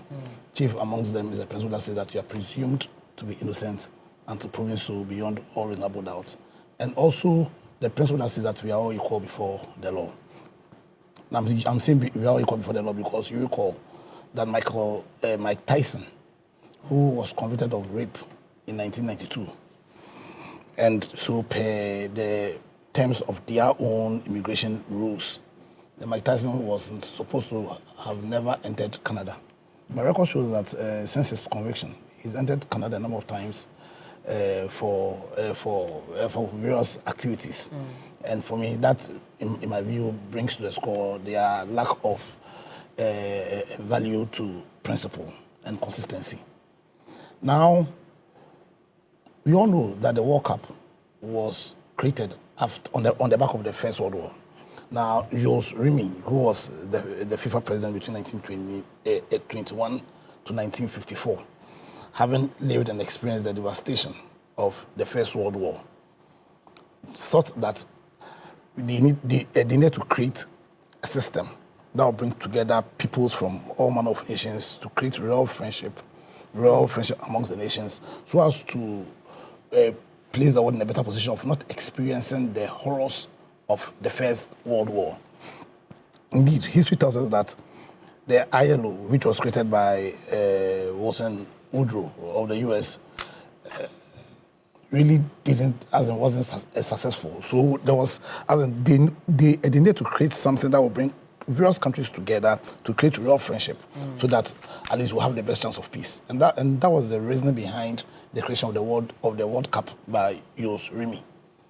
I think if that's the purpose, then where, in spite of the understanding that countries ought to be sovereign, and that sovereignty means that they have a right to determine who enters their country or who do not enter their country, then in my view, it was requisite, or it was necessary that FIFA makes it as a condition president when choosing who to host the World Cup. That in the spirit of the purpose of the World Cup, which is to foster friendship amongst various peoples of various nations, then countries understand that you cannot refuse real participants. And I'm not even talking about the fans, about the real participants from partaking what's called in the World Cup. And so for me, it's a massive failure. It has tainted this World Cup because the fact that they are bouncing players, the fact that they're actually bouncing FIFA certified referees, is a massive dent on the purpose of the World Cup, why the World Cup was even created in the first place.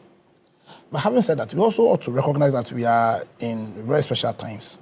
Since the Twin Towers was attacked in 2001, the world has changed. As in what's called terrorism is a real and present danger. But having said that, the essence of the World Cup is to deal with issues like terrorism, as in what terrorism does. Because you take a country like Germany, who in 1972 had a real terrorist attack during an Olympic organization, the Munich attacks.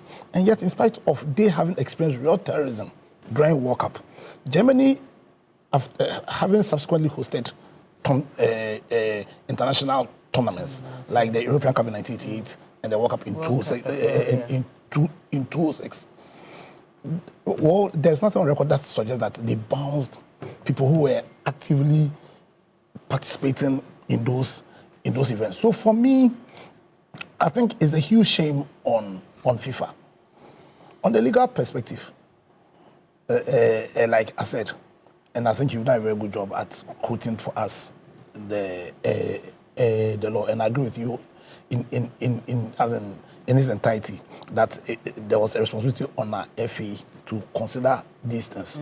But the point is, when you are interpreting circumstances, you always have in mind the purpose for why the tournament was even created in the first place. So who would have thought, in spite of the clear terms of this constitution, and in spite of our fidelity to the principles of constitutional democracy, chief amongst which is that you are presumed to be innocent until proven so beyond all reasonable doubt. So for all intents and purposes, Partey is innocent.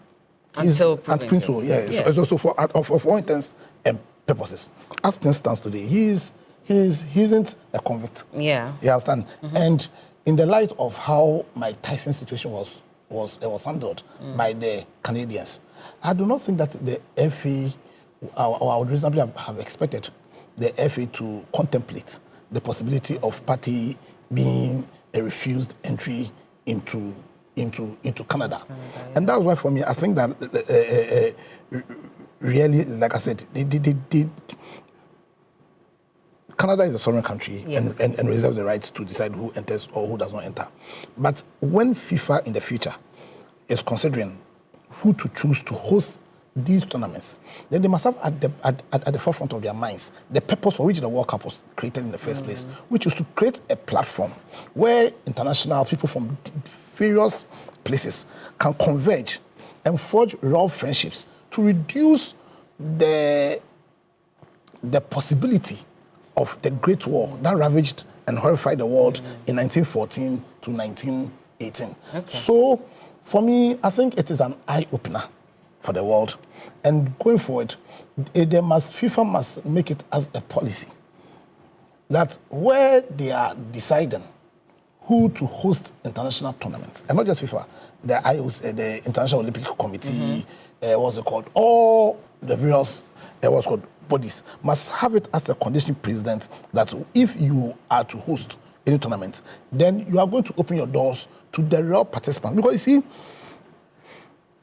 I see this as being used as a tool by countries to influence and impact results of games. So let's say there's a football match. So let's say there's a football match, and let's say the host nation recognize that there's this player in this team that is a real threat to our ability to succeed. And they refuse the person's visa. Yeah, but we're not playing them, so... No, I'm saying beyond this, okay. So let's say going forward, because even during qualifying matches, during Champions League matches and all those matches, that requires that players go and play in other countries. There's always a visa issue.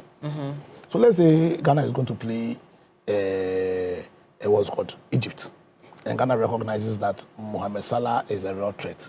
So Ghana is like, listen, we'll bounce Mohamed Salah. Use this against Salah. That is us using this sovereignty issue to influence the result of the matches, because Partey being refused visa means that the integrity of the result on Wednesday will be questionable. Because of one man? Yeah, because one man in football, if you follow football, one man makes all the difference. Yeah, I can give you so many examples. Okay. Yeah, you understand? One man, because Partey is arguably our best player. He's the fulcrum of the team. So whatever result happens on Wednesday, in my opinion, lacks integrity. It lacks integrity because FIFA sat down and allowed our best player or any player in Ghana, you understand, to be removed from playing, not because of injury, but because of a host nation claiming that they are using their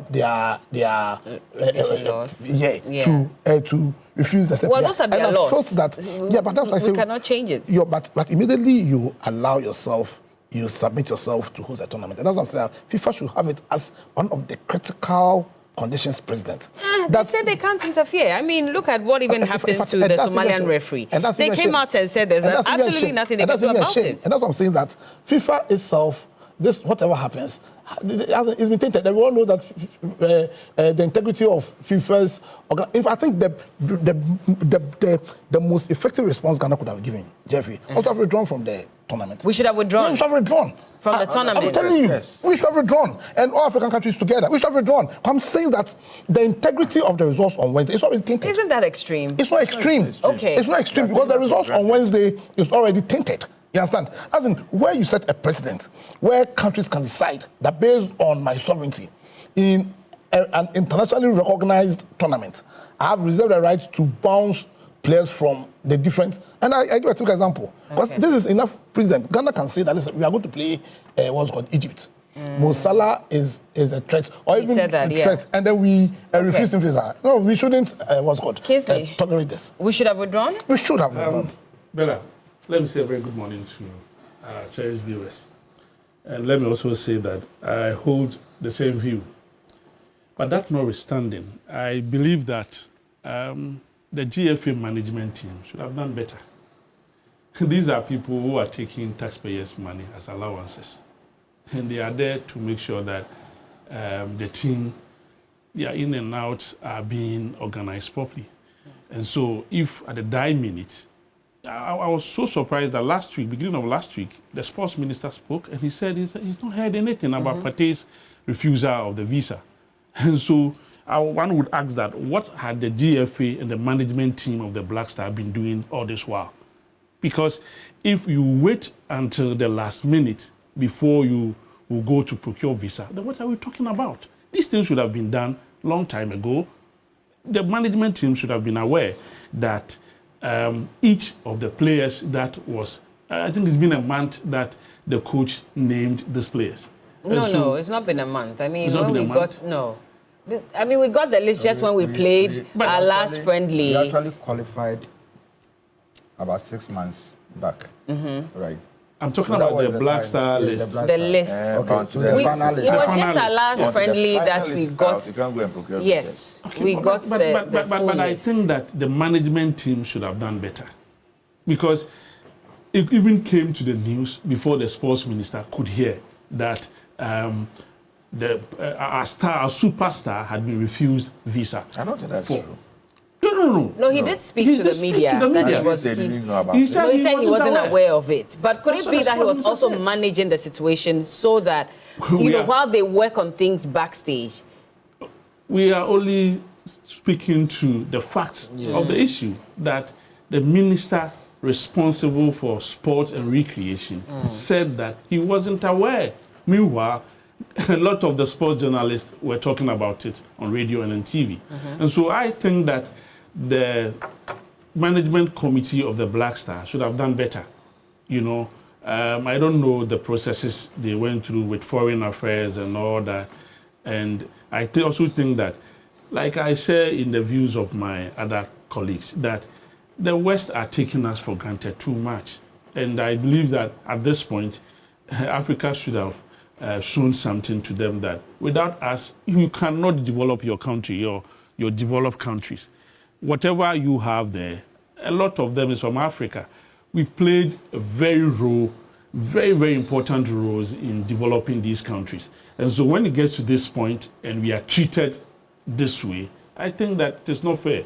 And going forward, I also think that at a point we should be able to reciprocate whatever these Western countries are doing to us. Like two wrongs don't make it right. It does. Sometimes it does. Because it seems they think that they can enter our country at any point in time. And so they always take us for granted. And at a point, we should also be man enough to say that, hey, at this point, we will not admit to some of these injustices that meted to Africans. And I think that, like he said, the results of Wednesday's match will not be the actual results that the world would have expected, because our superstar is not part of the team. But we have Antoine Semenyo. We have a number of players on the team. You agree that? Why do we put all the pressure on Thomas Partey to seem as if he's not there? Not necessarily. To me, that if he's not there, we will not necessarily not that, but you know, in every team, there's a superstar among the team. You cannot say that Argentina will play at this material moment without Messi. Portugal will play without C. Ronaldo. And so I think that in our team, Partey is the superstar among his colleagues. Okay. And everybody will look up to him. And so if this crucial moment, Canada does this to us without any proper grounds, the guy has not been convicted. He's just being tried. The fact that you are being tried means that you are a criminal. Is that what they are saying? I think that we've not been treated fairly. But their laws are clear. I think that what laws? Looking at the circumstances. I've just read it to you. Look, nations bring their criminals and come away from them. Bella, I think that our Foreign Affairs Ministry needs to take this issue up, even after the World Cup, even if he's not allowed to enter Canada. This issue needs to be taken up after the World Cup. And, the issue be brought to the latter, because the way they have treated us is unfair, it's unjust. And I think that we should not allow ourselves to be treated this way going forward. And like I said, for me, I'll blame the management team of Black Stars. Because you see, there are certain players, whether the lists were out or not, there was no way the coach was going to take them out. Semenyo, Partey, Jordan Ayew. And so I think that looking at the issue surrounding Partey, the Black Star management team could have started something earlier, so that if there were other diplomatic issues, the Foreign Affairs Ministry would have also, I don't know whether the management team is working closely with the Ministry of Foreign Affairs, because the way the issue came, it was something else. Like I said, the issue came and the political leader of the group was not even aware. It's sad. Well, so this is exactly what the Ministry of Foreign Affairs says. It says that the government of Ghana is determined to explore and pursue all available diplomatic, legal and administrative remedies under Canadian and international law, including where appropriate judicial review before the Federal Court of Canada, to ensure full and fair consideration of all relevant legal and factual issues in accordance with due process. At the same time, the Minister of Foreign Affairs will be holding talks with the Canadian officials, including the Canadian High Commissioner to Ghana, Her Excellency Miriam Montra, since this came to his attention. And so they're exploring all avenues to see if this can be reversed. They have to. But let me bring Mr. Tutubuahene in on this matter, because there's a viewer who says that, Bella, the UK is behind the refusal of Partey's visa. They want to damage the morale of Ghana in our match against England. We're watching you live from Birmingham. This is what he thinks. I mean, I've heard some people also say that the US, right? It could be that the UK may be behind it, because, again, we know that the Commonwealth was colonized by the British, and, of course, they're part of the Commonwealth. So could that be a factor in what could be happening at the moment? No. Okay, so, good morning. good morning to all of us, and good morning to our viewers. Bella, you see, this question, I don't know, but from my knowledge in football and international football, it would be quite unfortunate for something to happen like this. I've read in certain media which seems to suggest that, Canada, the UK has this Commonwealth ties, and that probably Canada is trying to play it in such a way that, Ghana's threat to England is minimized in terms of who either becomes first on the table or who qualifies. Obviously, per the nature of this tournament, 3 teams are likely to qualify from each group, suggesting that you only need 1 win, to get in there. Looking at the strength of England, I doubt if they will not win more than 1 match. In fact, it will become a surprise if they don't do that, looking at the quality of players that they have. And some people have even said that when you look at even certain players who were not called by England, they can form a full-strength team, going into this tournament. And so what it means is that I don't really think that, Canada would do something like that. Secondly, you were asking a question about Partey's, if Partey doesn't play any role or doesn't play this first match, why is it that there is so much emphasis? After all, we have Semenyo and the likes. Oh, yes, you see, it's about rules. Football these days is about rules.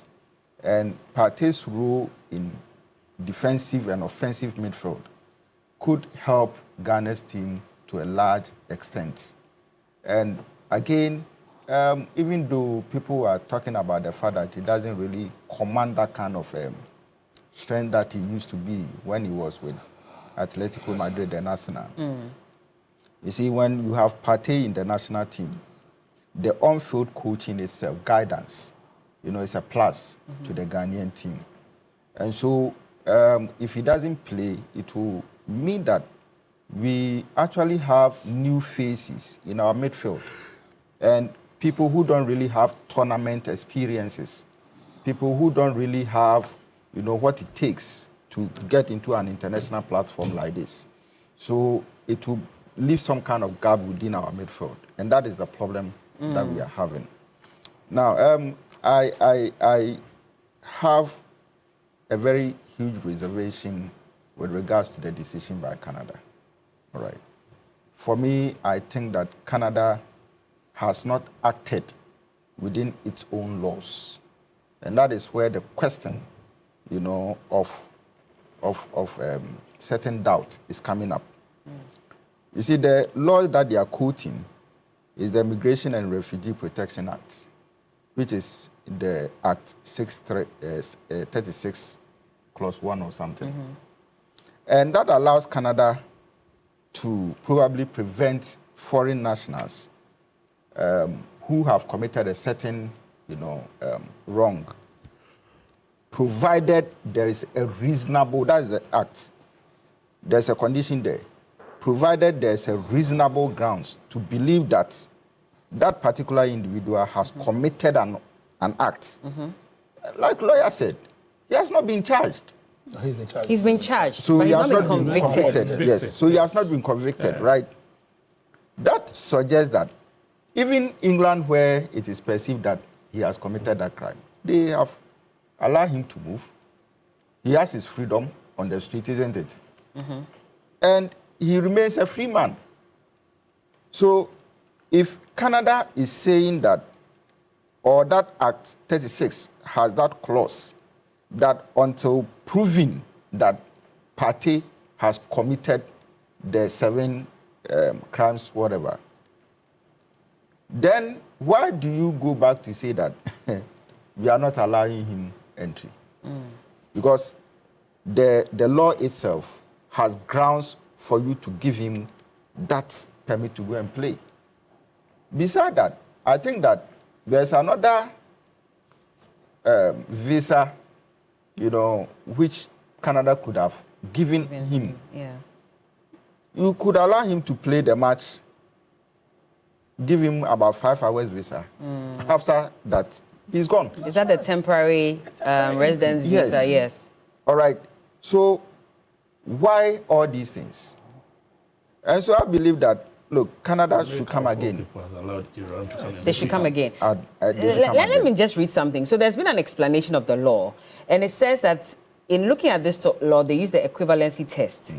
Now, that says that a pending charge outside of Canada must equate to a prosecutable offense in Canada. If the equivalent Canadian crime is a serious offense, hybrid or indictable, the person is generally inadmissible. So I wanted to check how Canada even views the issue of sexual assault or rape. There are 3 levels to it. In all those levels, you could go, you could get punished by up to 10 years in prison or by 14 years, or in actual fact, you could even carry a maximum penalty of life in prison. That's how they view it. No, I'm not making a justification. I'm just doing my research on this, and I'm saying that... It depends on what the person is coming to do in Canada. Well, I wouldn't know that, but they are saying that regardless of what you come to do, for them, they use the equivalency test to judge on whether they should admit you. So the point still remains that, you see, Canada has probably misinterpreted their own laws. That is my view. The second issue, or the third issue, has to do with FIFA. For me, FIFA's lack of control and the explanation that they've given to the Somali referee and to that of Partey, for me, questions tournament governance. All right. And I feel that if FIFA had done its homework very well, they could have even cautioned national teams managers that these are the rules of US, Canada, and Mexico with regards to visa acquisitions and all that. So if you have anything of this sort, probably you may need to consider it. Secondly, probably FIFA could have an intervention and have certain arrangement with some of these, countries, all right, so that you don't deny teams of their strengths and you don't take away the beauty of the tournaments. So for me, I believe that I wouldn't say future. I think that FIFA should come in, in the clear case of this Somali referee, I hear that FIFA is going to pay him, his full, financial benefits. Yes. All right. They said so. Okay. So I sat with lawyer when he said that Ghana should have probably boycotted it. But what I want to add is that I think that Ghana, if this doesn't work for us, if Partey doesn't play, probably Ghana may want to consider some legal action against FIFA itself. They should consider legal action. So. Well, Adolf Mate says you guys should stop downplaying the seriousness of the charges, whether we believe them or not. He says none of your panelists has spoken about how serious the allegations against Partey are. That is very sad. It is serious. Well, 7 counts, and you're saying whatever. That's the problem. Also, but this person who wrote no this, evidence has been adduced, and you say we should do what? We should condemn him. This person who wrote this, It's is not he serious. saying that one day when he is charged of an offense, okay, he wouldn't go in for lawyer? He wouldn't. He should allow him to share his view. Oh, no. But he's just asking a valid question, right? No, that would he want to be treated the same way, the way he if he found himself? His write-up, the way he started his write-up. It's problematic for you. It's problematic. There'll be no gap in midfield. Partey is replaceable. It's teamwork. Neo Dignia Tukwe says so. And Reginald Baku says, I don't know why Ghanaians are making noise about this issue. A country says, my laws don't allow someone under investigation of a particular crime into my country. And they've stated the law being applied. Canada is not like Ghana with many laws yet no enforcement. Rather, Canada is telling Ghana that they will apply their laws irrespective of the personality. No, but that's not true. Mike Tyson, he was convicted. I don't know what they are saying. Mike Tyson was a convict. In fact, he is a convict. Okay. But even I heard that, right, even this Somali referee, Canada was ready to accept him to referee in Canada. They said he should come and referee games in Canada. But he doesn't have any charges against him. So it's a completely different conversation altogether, is it not? On what grounds did US into football? Exactly. US have gone to wars. US have gone to wars on the basis of democracy, also. US. They've gone to wars on the basis of democracy. Now, one of the underlying principles of constitutional democracy is the principle that says that you are innocent until proven guilty. You understand? So then, do they even believe in those principles? Well, let me just wrap up on these comments so we can go to our second conversation. The FIFA president has to be voted out. This according to Tanka Yao. Because countries worked hard to qualify for a tournament, and you do this last minute because someone is going through legal processes. He has not run away from it. I'm praying Partey wins this case like Monday. Well, yes, and counter-sue those who accused him. They always let go. So they are not, okay, I'm not getting this. Let me just move on. Yes, I know Mendy's case as well. But he even commented on this matter. And he says that we need to even FIFA needs to relook at some of these issues because before, you know, the trial ends, your career is over. Yeah, they finish his career. And that's clearly what happened to him as well. So he has a problem with even how this is being managed in the first place. I think that, sorry, I have to interject you. We need to also talk to this, our young men. What is about these white women and white girls that they are so fascinated about as soon as they enter into some small wealth? What's really, you don't like your beautiful African women again? Like, what is about this really? What is it about the gender of is it about the race of the women or it's about what the person is being accused of? Because it can happen to... The persons who do these things to these black guys are normally the white girls. I'm telling you. You see, I don't want, because the issue is still in court and all that, but we need to be very careful. Are we saying that because they made an allegation against somebody, the person has gone to court to even deny all the charges against him? The issue is pending trial. How do you now start punishing that person? And those who are arguing that we have a replacement for Partey, it's not about having a replacement for him or not. It's about the fact that they are not being fair to the Ghana national team. Even if Partey is going to be on the bench and not going to play at all, under the circumstances, they shouldn't treat him the way they are treating him. That's what I'm making. Okay. Now, my brother is blaming the FA management team. Like lawyer rightly said, how could anybody have contemplated a thing like this? If anything, it was FIFA. That's why FIFA always call for the team sheet or the list ahead of the tournament. So they would have done their own background check here and there and said, okay, but what we know, maybe this player, we have to flag him, this and that and that. That's not what happened. Then last minute, we have heard even in the UK media, they are saying that, on the day of the match between Ghana and England, they shouldn't shake Partey and all. What is the meaning of all these things? Those are rumors we're hearing. No, it's in their media. It is in their media in the UK. We don't know what they've decided on yet. Yes, no, I'm not saying what they will do eventually, but this is that's a problem. They are considering all that. I think that they should stop treating us like this. They should stop. All right. And all of us must unite against some of this treatment to the Africans. I see. Well, Adolf Mate says, I saw the man in Cardiff not too long ago, 2 weeks ago. His head is not in the game. He's more than likely to get sent off. Reginald Baku says, you people are tickling yourselves and laughing at the same time. It's an absolute lie that Partey is a superstar at the moment. He didn't even merit the call to the Black Stars in this time. How many minutes did he play at his club side? A superstar of your team is one who has performed consistently over a period of time in the season under review. That is Antoine Semenyo. Neron de Boanej says that, especially at this moment when Jiku and Salis are not available, Partey is the man to hold the midfield. Saki Jones says, you allow foreigners to do illegal business in your country and nothing is done about it. We have seen Chinese people do galamsey left and right and no prosecution has been made. People are serious about running their countries. Okay, well, let's get into our second conversation. Neron, by the way, says that Partey is number 6 and is very vital from a football perspective. People say I don't understand football. I understand World Cup, don't worry. So we'll have that conversation anyway. But let's move on now. And we're going to be speaking actually about the former Chief Justice, Sophia Ekufo. Now, we're getting an indication that officially she's not a member of the Council of State anymore. In actual fact, we're told that she has resigned from that position, and that happened sometime last year.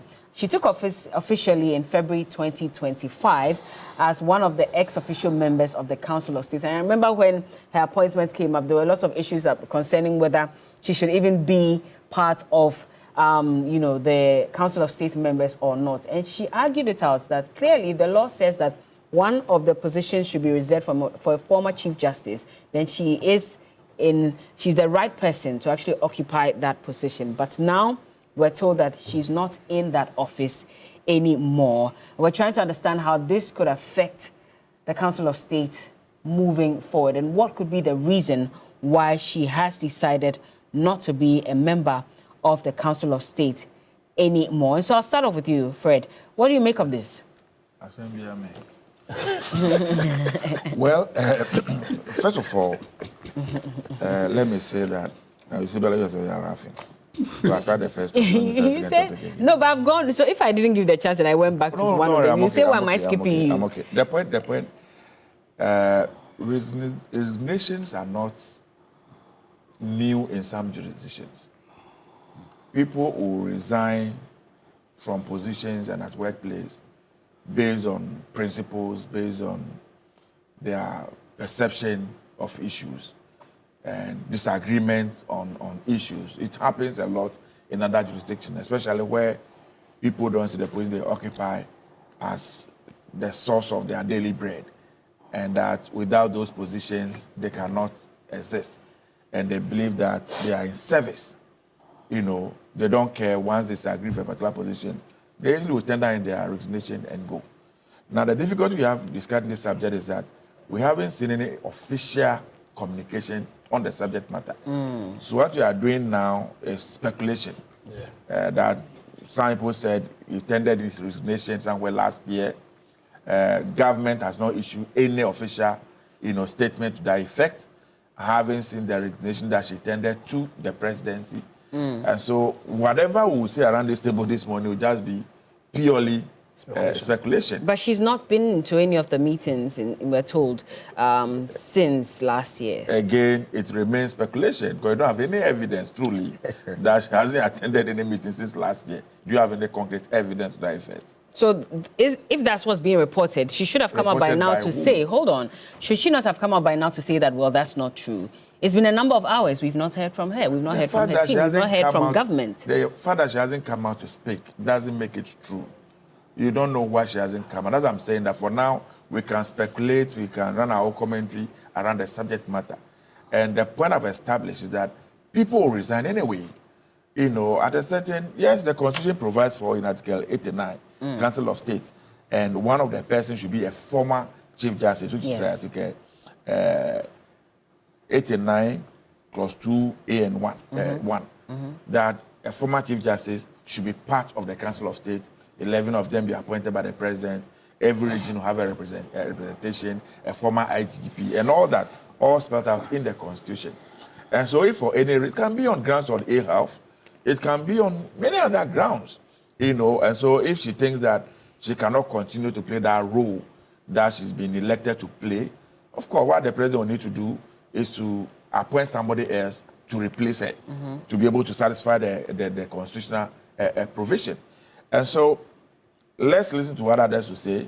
Maybe some people have other information that we don't have, that accounting for her resignation, if it is true. Then based on that, we can go into the main issue. If you raise allegations of what you think or you speculate, then we can discuss that further. I have read a few things on social media, people attributing it to the removal of the former Chief Justice from office. That some even alluded that when they voted at the Council of State, out of the 31 people, she was the only person who abstained. I wasn't there. I don't know that for a fact. These are all speculations. Was she not the same one who came to speak about it, which is why people got that indication that she spoke openly about it, that she disagreed. So if you say you weren't there, you don't know how it happened. She spoke about it herself. Not the voting. Okay. She didn't speak about the voting. She came out to say that she disagreed with the process. That's all that she said. The voting that 31 of them voted and she abstained and all that, that one I wasn't there that I'm talking about. But the point I'm making is that if it's about the removal of the former Chief Justice, until and unless anybody is able to give me evidence in the Constitution that the Constitution has been sidestepped, we have done something outside of the Constitution in the removal of the Chief Justice, every other argument that anybody will make about that subject is mute. Because this is not the first time a electoral commissioner was removed based on the same constitutional provisions.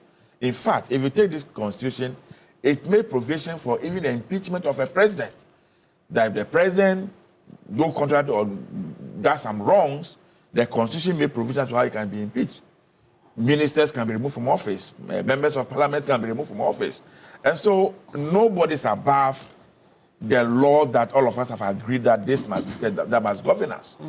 And so if they've gone through the legal process, they've gone through the law, and then the law has taken its own course, why must anybody argue? In any case, was it not the former Chief Justice who told us that the law is the law and is the law? And so if the law is the law and the law is the law, and that law has been applied, why is there a difficulty? As I sit here, you remember some people petitioned the president about the removal of the current electoral commissioner. You know, the Chief Justice and his committee went and they came out and said they couldn't establish a prima facie to continue the process. I've sat on your platform to disagree with them. Whatever the case is, I've disagreed with them that if for nothing at all, the fact that our people, my people, the Guan people, were not allowed to participate in the parliamentary elections of the 8th Parliament, that is enough ground. It was a fear that she issued. I disagree with the Chief Justice on that particular score. Whether my disagreement will make any difference or not, that is the position I've taken on the subject matter, and I'm not going to change my mind on it. Nobody's going to convince me, because I thought that it's an injustice that was meted out to the people of Guam, and per the laws of the land, at least some justice should be done to them. But everybody is quiet, and we are watching. I've heard a number of people, a few people have spoken about this subject. But as usual, Ghana, things come up, we speak, and then we sit them at the carpet, and that's the end of it. But I think that the decision by the Chief Justice, for me, was not fair to us, was not fair to the Republic of Ghana. I've heard people say that, oh, well, one of the, yes, the current Chief Justice, the committee that is set up to investigate the petition. Yes. His Lordship Bafubone. Yes, but the one they gave the petition to. Okay. The petition that was sent to the president for the removal of the EC board. It's his committee that sat on it. And then they came up with a report that they couldn't establish any prima facie to be able to continue. That is what I'm saying that I disagree with. Because there's enough grounds and reason for them to have pushed that issue further. But that remains my view. That remains my position. And they have also taken that decision. I've heard others who argue that, well, because the Chief Justice has been removed, if the electoral commissioner too is removed, the impression will be created out there as though somebody is interfering with the governance architecture of the nation. I don't think anybody, even in the West, if wrong is done, wrong is done. And wrong must be punished, regardless of how it looks like or how it comes across. But this is where we are. And so, if Madam Sophia Akufu, former Chief Justice of the Republic of Ghana, very, very vociferous, she will speak her mind, she will come out, even when her own political party was in office, anytime she disagreed with them, she didn't heed her disagreement, where she had to even go on demonstration and all that, she was involved. I respect her, I respect her view, I respect her opinion. If it is true, and I premise it on if it is true that she has resigned, I wish her all the best in retirement and whatever she wants to do moving forward. Definitely, if it is true, a replacement to be made. All right, Council, where do you stand on this? I think I need to say, first of all, that her leadership or her lordship, Sophia Akufu, does not have a political party. She doesn't have a political party? Yes, because... oh, she doesn't? She's part. Do you have evidence that she has a political party? Oh, no, I thought she was an MP. Maybe he's trying to say that because President Mahama appointed Justice Bafubone, Justice Bafubone. I haven't said that. But let council make his choice. No, this is about the same of Parliament. Yes, so I think that's the first point that I want to make. I want to add that, like my brother Riley said, right now we're all dealing with speculation, so we are treading on very dangerous grounds. But if what we are hearing is true, and also taking into consideration the kind of person Her Lordship Sophia Akufu is, person that I personally have so much respect for. For me, I think the issue shouldn't be about whether you agree or disagree with her, but the fact that she's shown that she has the courage of conviction, and that where she does not believe in the principle of an event, or where she disagrees so fundamentally with an act, then she's ready to defend her values and her principles to the extent of resigning. I mean, I think is something that ought to be applauded, because it's something that in our part of the world we lack. We lack leadership that is premised on courage of conviction. Leadership that believes in some views to the extent that they are ready to work if those views are breached. You understand? So for me, my personal view is, if what we are hearing is true, for me, the matter shouldn't be whether or not I agree or disagree with her. But for me, it should be a matter of me seeing somebody who is so faithful to her values, her principles, to the extent that she's ready to work if, in her view, those views are breached. Now, I think on the other side, her actions also then throws into question the constitutionality or the legality of certain acts that have been taken.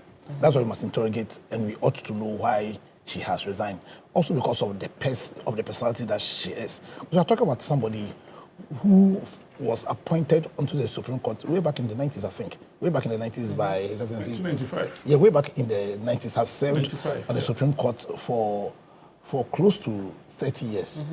Served as CJ, and in spite of that, was not afraid or shy to air her views during the sad DDP issue, even though people were perceived, or she was perceived to be aligned to what's called the present party at the time, of the day.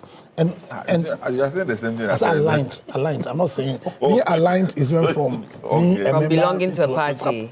So you can align with a party but not be a member. In fact, nobody is neutral in this world. You see, you can and also use the word perceived, even though she is perceived to be aligned with the party. If you say she's a member of a political party, it's different. Very well. Understand? So for me, I believe that, or I personally want to applaud her, because I think we need people like her to be at the forefront of our politics. People whose politics are driven more by conviction. And when I say conviction, it does not mean that we necessarily agree with her or not. But there's a basic level of respect that you have for people who have the courage of conviction, especially in a part of the world where a lot of the people who claim are doing politics are driven by their parochial interests, or who, in how they do their politics, certainly are unable to show a strong courage of conviction to the extent that they are ready to work where, in their view, an action has been taken which, for them, is adverse to their view. So for me, I think I advise that we hold our horses. Okay. Let's wait. Let the official statement come out. Let's hear why she is resigning. But I want to place on record that if what we are hearing is true, and then for me, it reaffirms my firm belief and respect for her Lordship Sofa Akufo as being somebody who has the courage of conviction. And I pray that people who decide to do politics will come into this game, which really is a service, and whose focus is to create virtuous men. Will be people who would be fueled by strong convictions instead of their parochial interests. Kingsley? Yeah, I mean, of course, based on speculations, but if it really is true, then what would you make of this? Well, first of all, we should be able to know who Justice Sophia Akufo is. For me, he is one of the most principled women we have in this country. Now, this is a woman who was appointed by the late president, Jerry John Rawlings, to the highest court of the land. I think at the time he was a private lawyer when she was appointed in 1995. She rose through the ranks to become the Chief Justice of this country. You know, before he was appointed, he was working with Akufo-Addo Pepe and Co.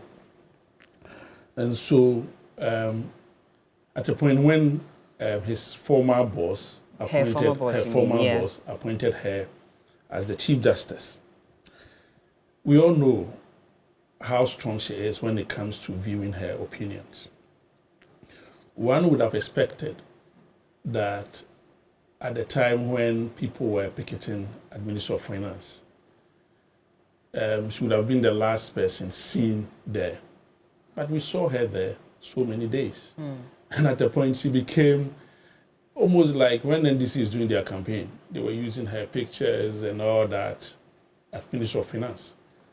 So some of us, it wasn't a surprise when the former president appointed her as a member of the Council of State. But as strong and principled as she is, when Justice Tokunu's removal started, we all heard that among the 31 members of the Council of State, it was a grapevine that she was the only person who abstained from the voting. And, you know, she went ahead to testify during the Article 146, the Justice Poorman Committee. She went ahead to testify. And so she's known for her strong views and principled on issues in this country. Now, I believe that even after the removal, we all heard after the removal of Justice Tokunu, she went ahead to make so many interviews and all that, and sharing her views on what she thought about the removal of Justice Tokunu. Now, I like how you've written down your notes. You see, such a person, teaching materials. You see, such a person, anytime she speaks or acts, it is important that we all pay attention to her. So the question one would ask, what is happening? At the seat of government, at the Council of State, what is happening? Why has she resigned? And if indeed you rightly said that it's been said that she resigned last year, and what has kept the president so long? You know, because it is the onus like on president to replace her, indeed, if she has resigned. Now we have aside her, we have 3 living chief justices. Justice Tokunu, former chief justices. Justice Tokunu is there. So what I trying to say that in case we confirm that she's resigned, has to replace her. So they should put former chief justice Getting Tokunu on there. I'm only naming the former chief justice. Yeah, Tokunu is there. The former chief justice, Justice Georgina Wood is there. Yes. Justice Enini Abua. Who would you advise? If you were to advise the president to replace with any of these 3, who would you go for? I am not for. I'm just asking. No, they almost like on the president. Okay. Why are we laughing about this 3 names? No, why are you laughing about this? I don't know. Why? You have an idea as to where they belong or what? No. Okay. You see, but on a more serious note, I think that everybody should be concerned about the resignation of the former Chief Justice. Because I don't think cancer, I stand to be corrected, I don't think that's happened before in this country. That a member of Council of State will resign from the council. Has it happened before? Not that I know of. I don't know either. So but death has occurred. So no, I'm not saying that. No, but then the whether death or whether resignation is about a Council of State member. No, council. So you just want respectfully, you know that resignation is totally different from somebody passing away. No. In fact, the only reason why I thought you were asking me is about the replacement issue. No, I'm talking about resignation. Okay. Resignation. I don't think that has happened before. And so we really need to know what is happening with the NDC, and for that matter, the Council of State. The president needs to let us know. Know what? What happened? What is happening? And why has he not replaced her if indeed she resigned last year? Because this is his constitutional mandate. Article 89 is very explicit on that. That a former Chief Justice shall, and this one is shall, be appointed by the president. We are just speculating and for so now. Is it true? If indeed the woman has resigned, then the president is doing a very great disservice to this country. Because he has to replace her as soon as she resigned. Okay? And so, and also we also want to know why she has resigned. And I believe that the president will know. As principled as she is, she will not just go home quiet without stating the reasons for her resignation. Yeah. And so the president ought to let the good people of this country know the reason why the former Chief Justice has resigned from the Council of State. If it is true that she has resigned. Fred, because for now we don't know. Fred, as strong as the woman is, if it is not true, I believe by now she should have spoken. She should have spoken. I mean, as Star Station City News says, they can confirm that she has resigned. And you see, as you speak, it is being... And they're saying, let me just read what they're saying. So they're saying that although the circumstances surrounding her resignation remain unclear, sources indicate that the former Chief Justice stopped attending council meetings following the decision relating to the removal process involving former Chief Justice Gertrude Tokonu. She's also reported to have submitted her resignation towards the end of 2025. You see, the former Chief Justice isn't an ordinary person. You see, she's not. You see, with all due respect to the members of Council of State, some of them are being elected, and we all know what happens during that elections. We all know she is not a member of those people. Yeah. Okay, and so that is why it's a matter of concern to all meaning Ghanaians that the president will come out, let us know the basis for her resignation. It is very, very important. Or if it's not true, do you expect that at least by now the government should have also come out to say that, well, these speculations are false? Exactly. Or does the onus only lie on the former Chief Justice? No. I think that the president, the appointer, must let people know that hey, this and this and this is why she has resigned, and we are going to replace, because the Constitution articulated now says that the president shall. Okay. And so, like I said, now we are left with 3 former Chief Justices: Justice Georgina Wood, Justice Enini Yeboah, and Justice Tokonu. The president should replace her. And it is even rumored that there's one electoral commissioner who has also resigned. And she has sent the letter to the president. It's being rumored. Well, and so if it is true, the president should come out. We shouldn't be doing these things under secrecy like that. We should be open for the good people of this country, know what is happening. And indeed, we want to know what is happening within the NDC. Why people keep resigning. All right. Let me just, you made your point. Let me just let Mr. Tubuahin come in as well to respond to this. This is not a matter of laughing. All right. This is not a matter of laughing. It is important that the good people of this country knows, because the Constitution binds the president to do those appointments. Mr. Tubuahin, what does this do to governance? Does it have any impact on governance if this should be confirmed to be true from her team? Right, so I've heard the 3 views. And I think that one thing is quite clear, that Justice Sophia Akufu is following through a certain principle and probably also trying to safeguard her, hard-earned reputation. Oh, don't question, talk some more. And I feel strongly that that is something that she must work towards. All right. Who knows? Probably one day some international offers may come up, and probably she doesn't want to, so she may want to keep her image and credibility intact. With regards to governance, yes. It could be where you are arguing from. And I think that we have the Constitution to deal with. Probably it is suggested on this table that the president has the mandate to replace her, all right? Meaning that her resignation is not necessarily going to create any gap, when it comes to the functions of the Council of State. And I want to also believe that there are a lot more competent people, to also fill that particular gap. So for me, I think that we should decouple, her personal philosophies, from issues of governance. Okay. And once this is done, I think that the clarity will come. Okay.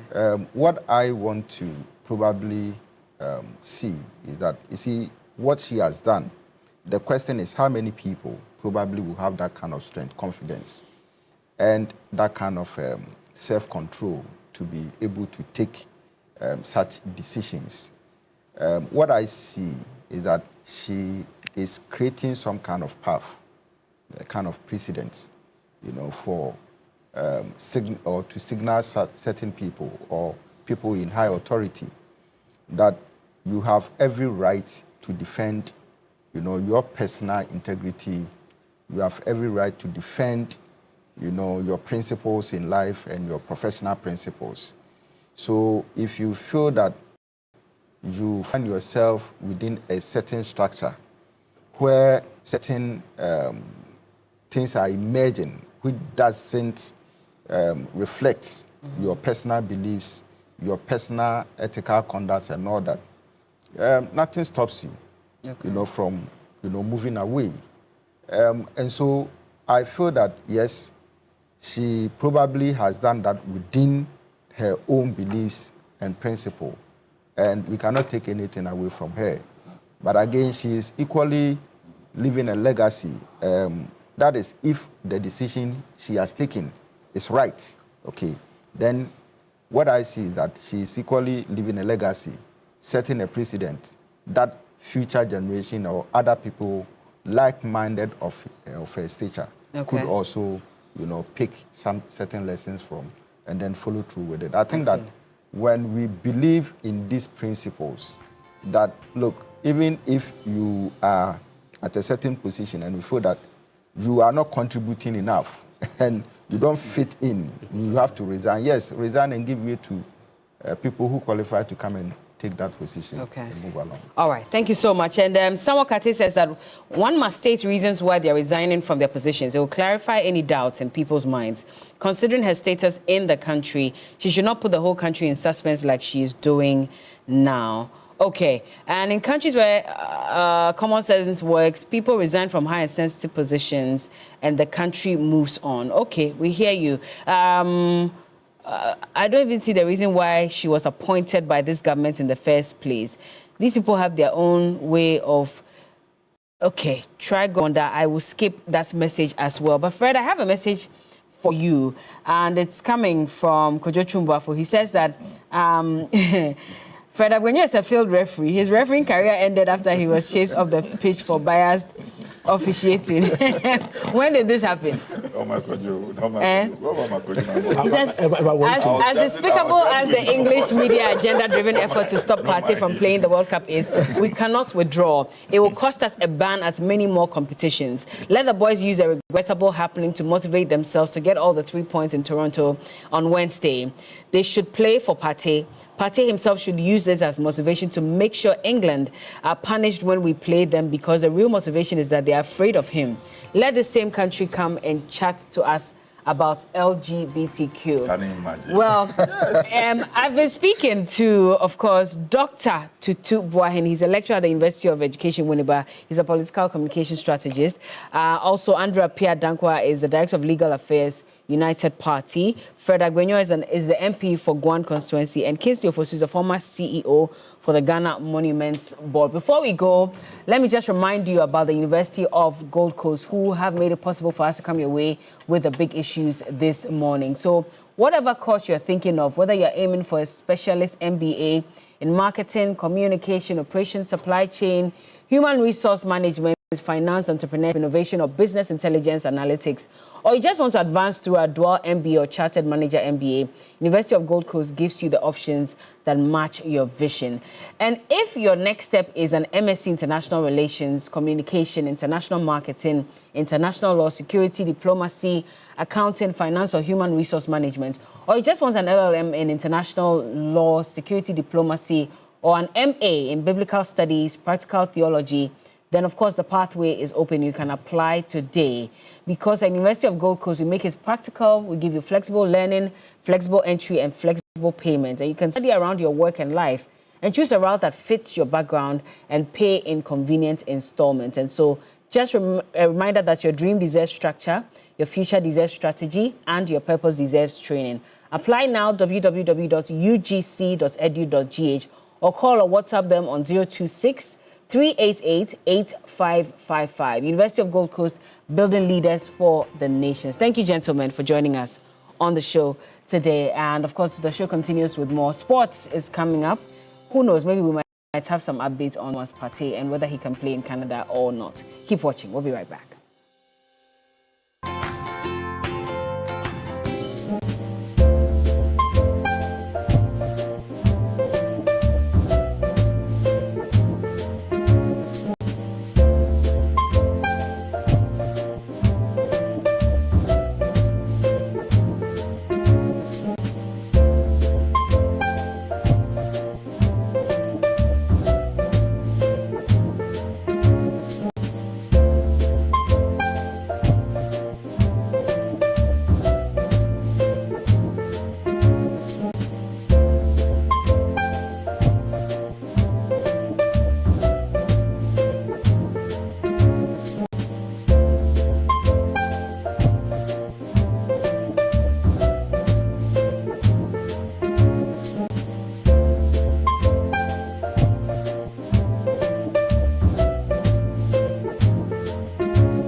around us is changing, not slowly, not quietly. In the north, the rains that once arrived on time don't come anymore. In the middle belt, rivers and forests disappearing overnight. along the coast. The sea is swallowing land that families have called home for generations. Rising temperatures, failed harvests, homes lost to tides. This is not a warning about tomorrow. This is the world right now. TV3 and the German Embassy in Ghana. The conversation on climate security implications in Ghana. The Climate Talks 2026. 5 cities, 5 conversations, 1 urgent call to action. Tamale, Bolgatanga, Kumasi, Keta, Accra. Starting this June 2026. The climate talks are coming, and this time, the people most affected by Ghana's climate security crisis will be at the center of it all. Because the time for Ghana to act is now.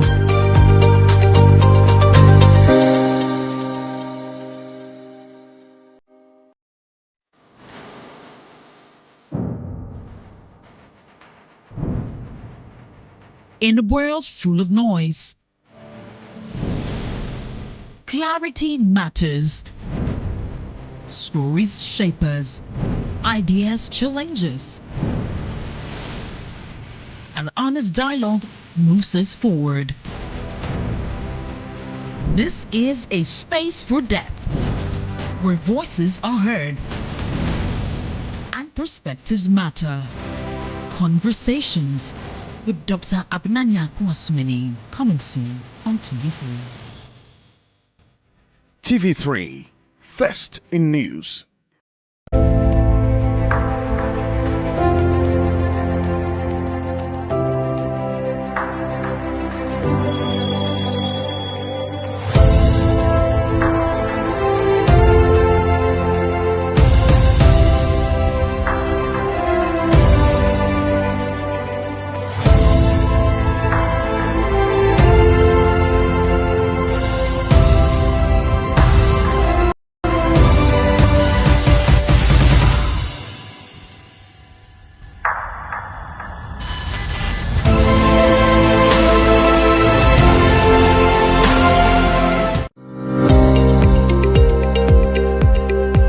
Around us is changing, not slowly, not quietly. In the north, the rains that once arrived on time don't come anymore. In the middle belt, rivers and forests disappearing overnight. Along the coast, the sea is